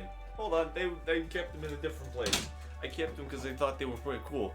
I have so many rocks. Don't taste your rocks. I don't plan on it. But yeah, no, Olivia is literally me sometimes. I need somebody like Inko, on God. I need someone who gives a shit, is kind, and hopeful. Do I need to start acting more like Olivia on stream? Do I need to make a Dino Sona? By the time we're done, she's resting her muzzle on my shoulder. It has been a crazy long day. I'm pretty exhausted myself. Yeah. Oh. Can you put this back in the dresser there? Sure. I gently move her off my shoulder, much to her muffled groans of protest. Then I carefully place the box back where it was in the dresser. A small friend pokes his nose curiously through the bars of his cage. Hey, little guy! Long time no see. Are you napping? Were you napping? Black and white mirrored replies with a series of squeaks. I'd like to think he's saying that he's glad to see me. That's a sentence. That's definitely a sentence that I've ever heard. Careful what you wish for, you might just get E1. I don't know what that is. Hey, Olivia. I'm pretty exhausted too. Bed's definitely off limits. That leaves either the floor or the couch outside. Or that beanbag chair looks pretty inviting right now. I slump into it, beads inside scrunching under my weight as I settle in. It's soft. It smells a bit like paint and Olivia's hair. Does she lay on this while she works? As I start to drift off, the last thing my weary eyes take notice of is Olivia sleeping soundly on her bed. How emotionally draining this whole day has been for us. It's nice to see her looking so peaceful. I begin to stir from my deep, cushiony slumber. It feels like there's something heavy across my stomach, stopping any ability to move. Did someone throw a weighted blanket on me? Actually, it feels like whatever's on me is vibrating. What is it? Olivia? She's on me. My entire head grows hot as my brain tries to process the situation. Her chest pressing close to mine, I could feel her rhythmic breathing against my body. It's deeply slow and with a subtle but noticeable rumble with each exhale. If I focused hard enough, I could probably feel her heartbeat. Maybe she sleep crawled onto the beanbag and didn't realize I was on it. I should probably wake her up so I can go back to bed. What's the O about? Did I miss something? Are you playing with saucy images off? Yes. Yes. Hold on. I know how this game works. Give me a second. Wani. Browse local files. Game. Images.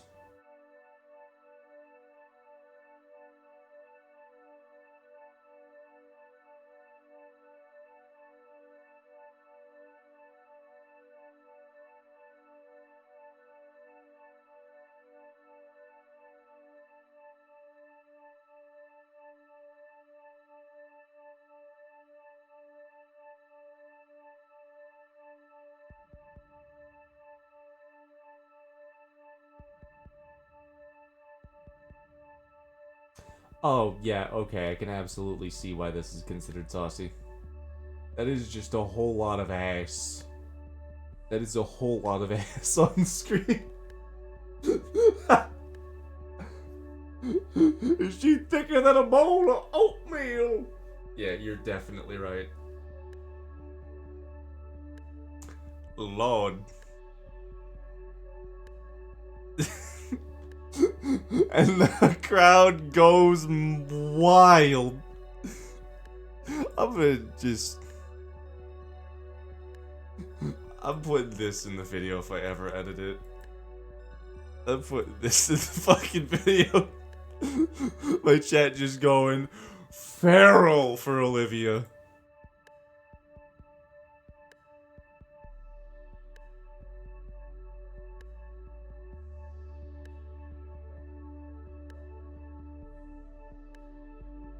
See, fun thing, I actually sometimes look at the, images and the bullshit of games. I didn't actually spoil myself on this one. I didn't spoil anything. I'm like, okay, I see that there's weird images here, and I want to make sure that it's okay for me to, like, show them on stream or not, because I got worried about that, to be honest. I looked at them like, these are probably fine, I'm just not gonna chance it, though. And so I turned it off. If you don't like that, you can shove a finger up your nose.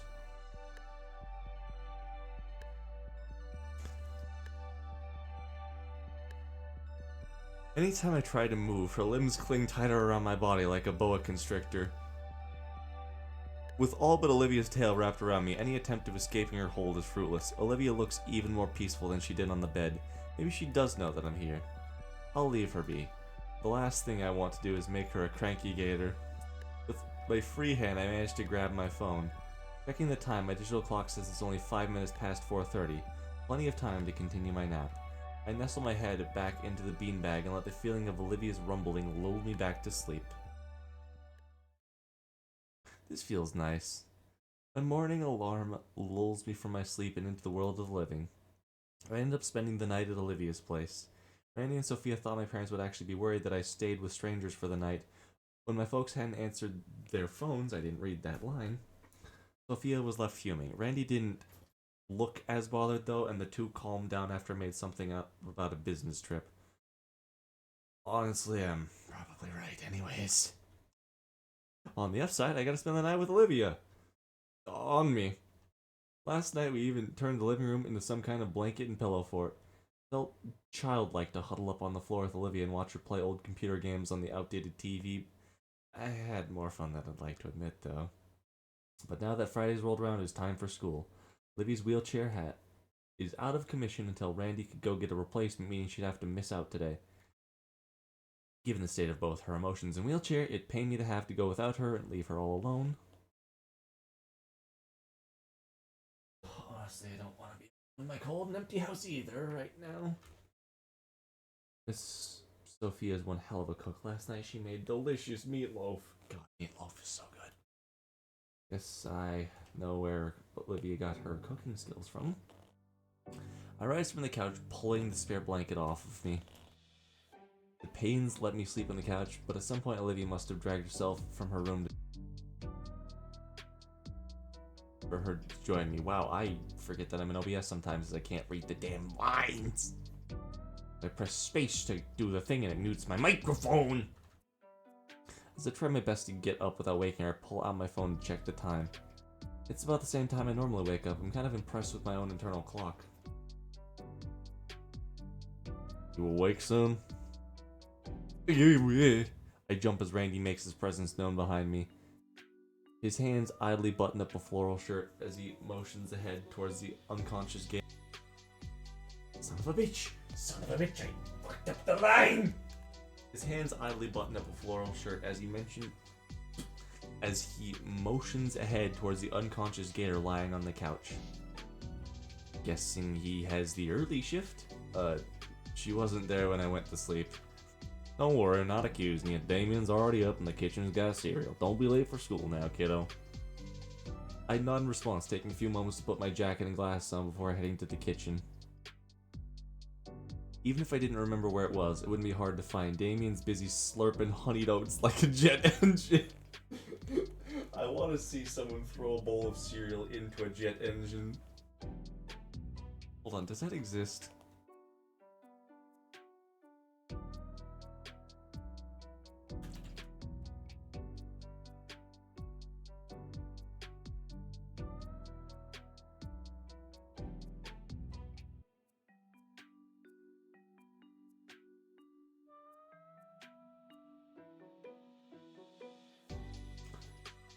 I looked at that and I scrolled down to like the third result. NASA to test jet engine with helping of cereal and crayons. While foreign objects continue to present dangers for commercial and military airliner passengers, NASA's aviation safety program is working on new technology that will use improved sensors to detect engine glitches before they become a serious threat. The point of tossing cereal and crayons into the engines to trigger some small change for the sensors to detect without harming the engine. NASA is throwing cereal into the... Fuck it, they're NASA. They probably know what they're doing. They probably know what they're doing. Hey, Uncle, you hungry? Or even reply, the Dilophosaurus jumps out of his chair and makes for the nearby cabinet, procuring another bowl and spoon, which he slides across the table. Thanks. Most important meal of the day. Eat up, compadre. He gestures to the half-gallon milk and box of cereal on the table. I take a seat across from Damien and pour myself a bowl.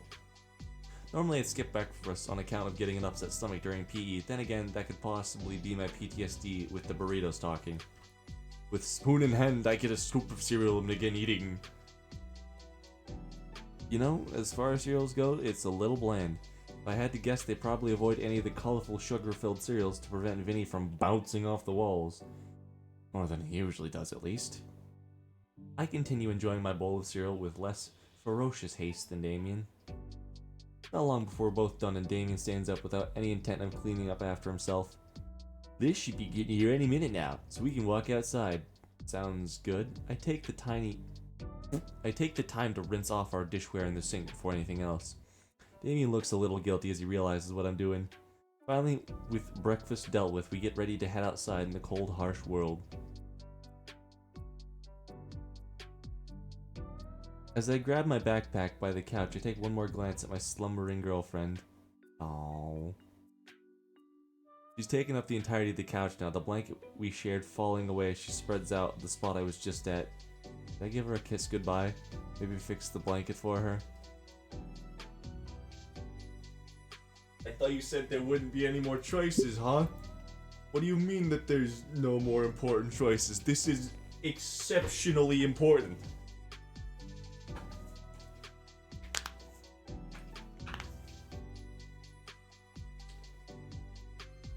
I'm out of sody pop.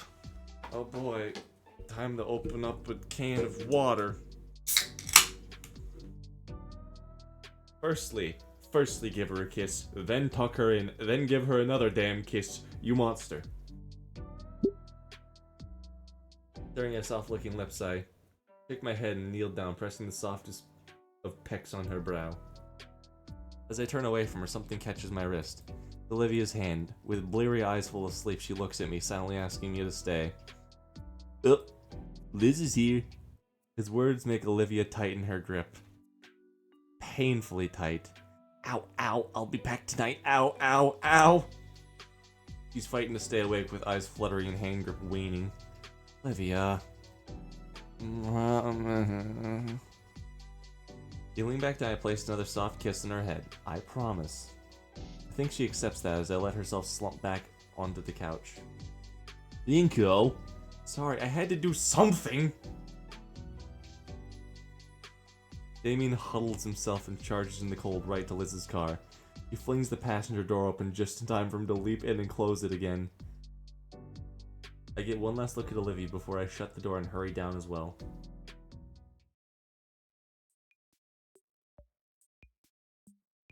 Ah. At least the car is nice and warm. Morning, Inko. You really stayed the whole night? Liz starts down the road towards the school. Morning. Yeah, I didn't want to be alone in the snow. Is that why you smell like Damien's deodorant? These clothes are looking pretty ragged now, too. Shut it. I'll have to get a shower and a fresh change of clothes as soon as possible. Damien and Liz keep the conversation moving, and my mind starts to wander. Poor Olivia, who knows when a replacement chair is coming in? Could be anywhere from a few days to weeks. She's gonna be stuck home the whole time while I still need to go to school? Not gonna be the same, dude. We won't get to be together in the art room after school. All alone. Talking, making fun of my terrible paintings. Just us. Man, wait till Edith finds out. Damn it. Well, guess he knows by now then.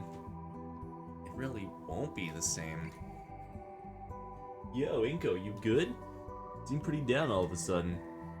Yeah, I'll be fine. I appreciate it, really. It's been the best school year of my life. Thanks for being my friends. Hey, you're cool. What brought this on, brother?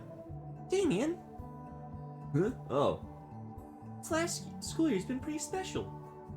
Hanging out with you guys so much has changed. Has changed in such a short amount of time. Hanging out with you guys, so much has changed in such a short amount of time. Even if things are shaky right now, it's really been worth it. I have hopes for what comes next. Hey, me too, Liz. Silence falls over the car as Liz takes off. Damien's hand is only occasionally swatted away from the radio knob as we sit in companionable silence. I just like the idea, him reaching over. No. No! I just told you. She just keeps smacking his hand away. Nice taking a different scenic route to school. I don't get to sing Lag Train though, which makes it sad. It feels like a reference to something. Why does the snowman feel like a reference? At school, the atmosphere is undeniably different. It's as talkative and rowdy as ever, but there's less of it. I don't know, maybe just my mind playing tricks on me? There's less color as well, like it's been drained just a bit. The layers of snow blanketing everything outside is partially to blame. And I was looking forward to making snowman this year. And maybe I'll be feeling it later. Solly was as stern as ever in his class, whether it's just he doesn't care or his own form of respect is beyond me, but his hat was on just a little tighter than normal today. Man, too many feelings today. Moping isn't going to get me anywhere. Halfway to second period when the question of Evitakin's replacement strikes me. Would we just be getting a few days off? There's no way they can find a new teacher on such a short notice. Class is probably going to be on hold for a while. His name's still on the door plate when I enter. Inside, many of the students chatter with each other normally. Some nervously glance at the teacher's desk. I take my normal seat by the vacant desk Olivia would normally be stationed at. Here's gonna suck without her. Looks like I got to look forward to today's lunch with Damien and Liz. The whole day is just gonna drag on. I want to go back. The bell rings, and an unfamiliar woman in a suit walks up, clipboard in hand. She nods at us all, starts reading mechanically from some script. The substitute tries her best, but there's only so much you can get done on your first day on such short notice with just some papers to read out. Her tone doesn't help, drawn out and empty. I feel myself losing focus. I look down at my half-taken notes. Dude, Olivia would probably kill me if she knew. Doot doot doot doot doot doot doot doot doot doot. The substitute looks at the class phone in frustration as she walks over to answer its call. They both mumble back and forth for a few seconds before. We got an incogito in class? Raise my hand. The substitute thumbs towards the door. Office. Weird, what would they want with me? My footsteps echo on the hard, cool tile in the way of the principal's office. I heard once that they made the halls, the faculty offices longer on purpose to scare you, although that may just be from an old comic strip. The effect was there, however, as each of my reverberating steps sent a spike of unease through my core.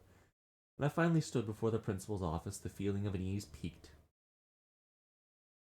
Slowly, I opened the door and inched myself inside.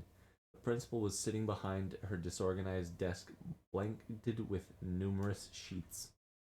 And between me and her, Mia and Ben looking back at me from their own chairs.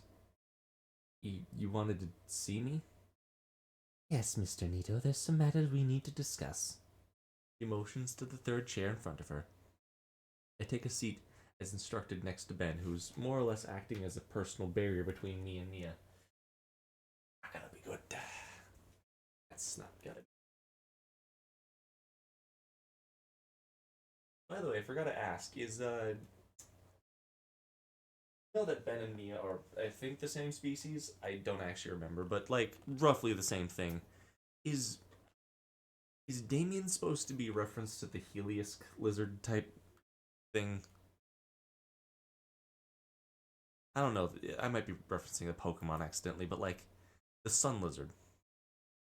Mr. McKnight has informed me that there was an incident between you and Miss Moretti earlier this month. One in which school property was severely damaged. Yeah, it was near the start of the month. Why now? I look at Ben. I'm sorry, there were more permanent issues at the time, Inko. I had to keep pushing this back to handle things like audit paperwork and... Excessively heavy breath leaves Miss Scalar's mouth. You should have given me the reports for this as soon as it happened. Miss Scalar looked at Ben and frowns. This needs to be resolved by the end of today, Benjamin. Don't mind me, just got to do this to send this to a friend of mine. His name is Benjamin. I make fun of him whenever I see his name in a video game.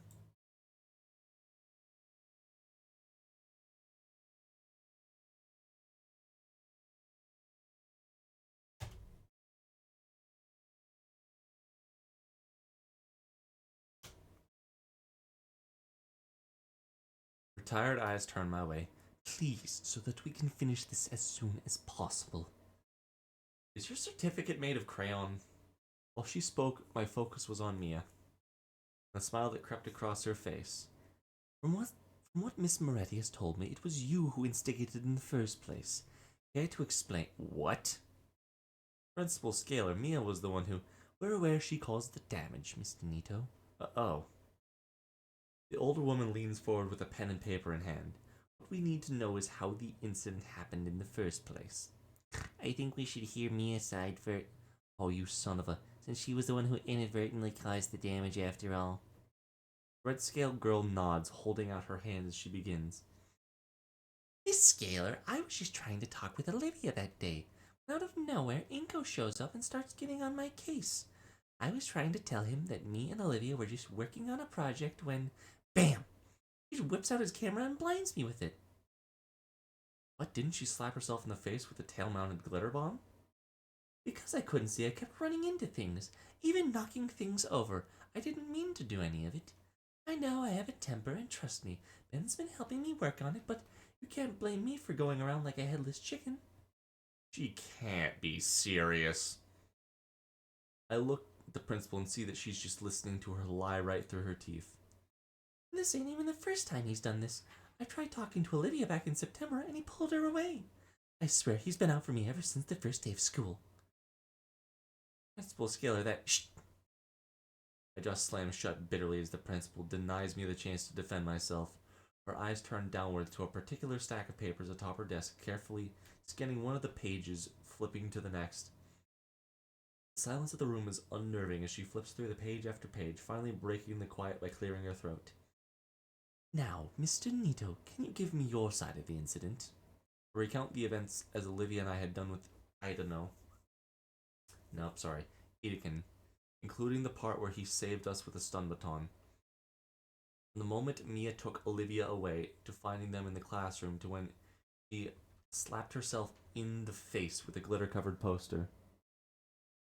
Leaving out the nature of the blackmail, of course. Getting everything out in the open is relieving, and able to remain calm and collected the whole way through. While I spoke, Mia leered at me with eyes promising a vicious death. Ben, of course, on the other hand, looking increasingly uneasy that I'm not playing along. He's not glancing my way, but his eyebrows furrow in a way it's clear he's silently begging me to help him out here. Mia focuses her vengeful stare at him as to say, "What are you doing?" Inko, I'd like to remind you it's your word against hers. There's no proof of anything you're saying here. Did she ask for evidence, or did she ask for my side of the story? Ugh, true, but Mia never hurt. And I'm not interested in these mind games. I've been targeting Olivia all year. You want to defend Mia, I get that. Why does that involve throwing Olivia and I under the bus? Still here, dickwad? Mia? Scalar manages to shut her down with an authoritative glaze. I don't even care why you're trying to screw me over, but is there even a reason? What the hell are you doing, Glasses? You're letting this schmuck walk all over you. I'm waiting. It's complicated. Is it? If you hadn't figured it out, you can leave Olivia and I out of it then. No. Okay, fine. You want to find something to blame? Someone to take responsibility away from Mia? I know your guy. You're responsible for everything. Ben raises an eyebrow. Well, that would be ideal. You? None of this would have happened if you hadn't hurt Olivia in the first place. What's... He knows what I'm talking about. And here you are, 4 years later, still up to the same tricks. Olivia's stuck at home, her wheelchair is busted, and she's heartbroken. Oh my, I didn't know And you're just bringing up this interpersonal drama. Please have some damn self-awareness. I have more important things to be worrying about, clearly. I don't care to be a part of whatever house of cards you've set up here. Damn it, like... Ben sucks in a sharp breath through his teeth, sagging heavily as he lets that air escape in a long sigh. Sorry, man. Plan's a bust. The fuck? How? I can't do it, not like this. There are other things I can do for you, just not at anyone's expense. The plan? The plan, Mr. McKnight? You mean to tell me Mr. Nito is right? You string me. You know the stakes here. She has lots more than me to lose. All I gotta do is tell teacher what Olivia did. Shit, she wouldn't. She would. I scrolled back too far. Just one thing after another. You know we're talking about the damaged property. I'm telling you, it's at the bottom of all of this. I'm not taking the hit. I'm innocent. If I gotta squeal to prove it, oh well. No. Scalar throws her hands up in frustration. She's resigned to just being along for the ride, reaching for her lunch bag. Then I have to. I said no.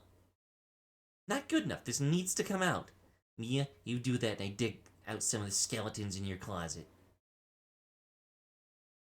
The fuck did you say to me? You heard me. Mia stares Ben down like she's about to slash his guts open. He's trembling, but he doesn't relent. Oh, you'll regret that. You'll fucking regret that. How you doing this shit? Have fun trying to bang Inko's girl or whatever. He turns around and stomps out the room, completely ignoring all three of us. Another bout of silence overtakes the room. Scalar, Ben, and I look between each other. Well, that was eventful. Between Idacon's report, Inko's account, and whatever that was, I think I have enough to work with. But we didn't... Come on, Ben. Don't you have some soul-searching to do? He stares at her, bewildered. Seriously, Ben, please try to figure this out. Go back to class. He still doesn't move. I opt to take the first steps towards the door, glancing back and motioning for him to do the same. Eventually, he follows me out of the office. Once we're out, I thank Ben. But why? He's the one that accused me and dragged me in there to begin with. Ben runs his hands through his hair. Oh shit, I'm in trouble. You alright? I don't know. Look, I'm sorry for all that. Everything's getting so complex, I feel like I'm losing it. Always juggling so many things and so many people have different rules. I can't let it start to get to me. You gotta keep up, right? What is it? Good question. I can't say. I'll be fine, you should go. With a nod, I start heading back to class. Wait, Oh, for the love of... Will you make up your mind? I turn back, catching Ben's flinch. is she, Olivia, going to be alright? I'm gonna visit her after school. Told her I liked her. She likes me. Oh, congrats. Thanks. When you see her, tell Olivia I'm sorry about that. I didn't mean for it to hurt her. Fingers are clasped together in supplication. And while he looks sincere, I think you should tell her yourself. Once you see her again. You're right. I will. I give him a thumbs up and continue to lunch.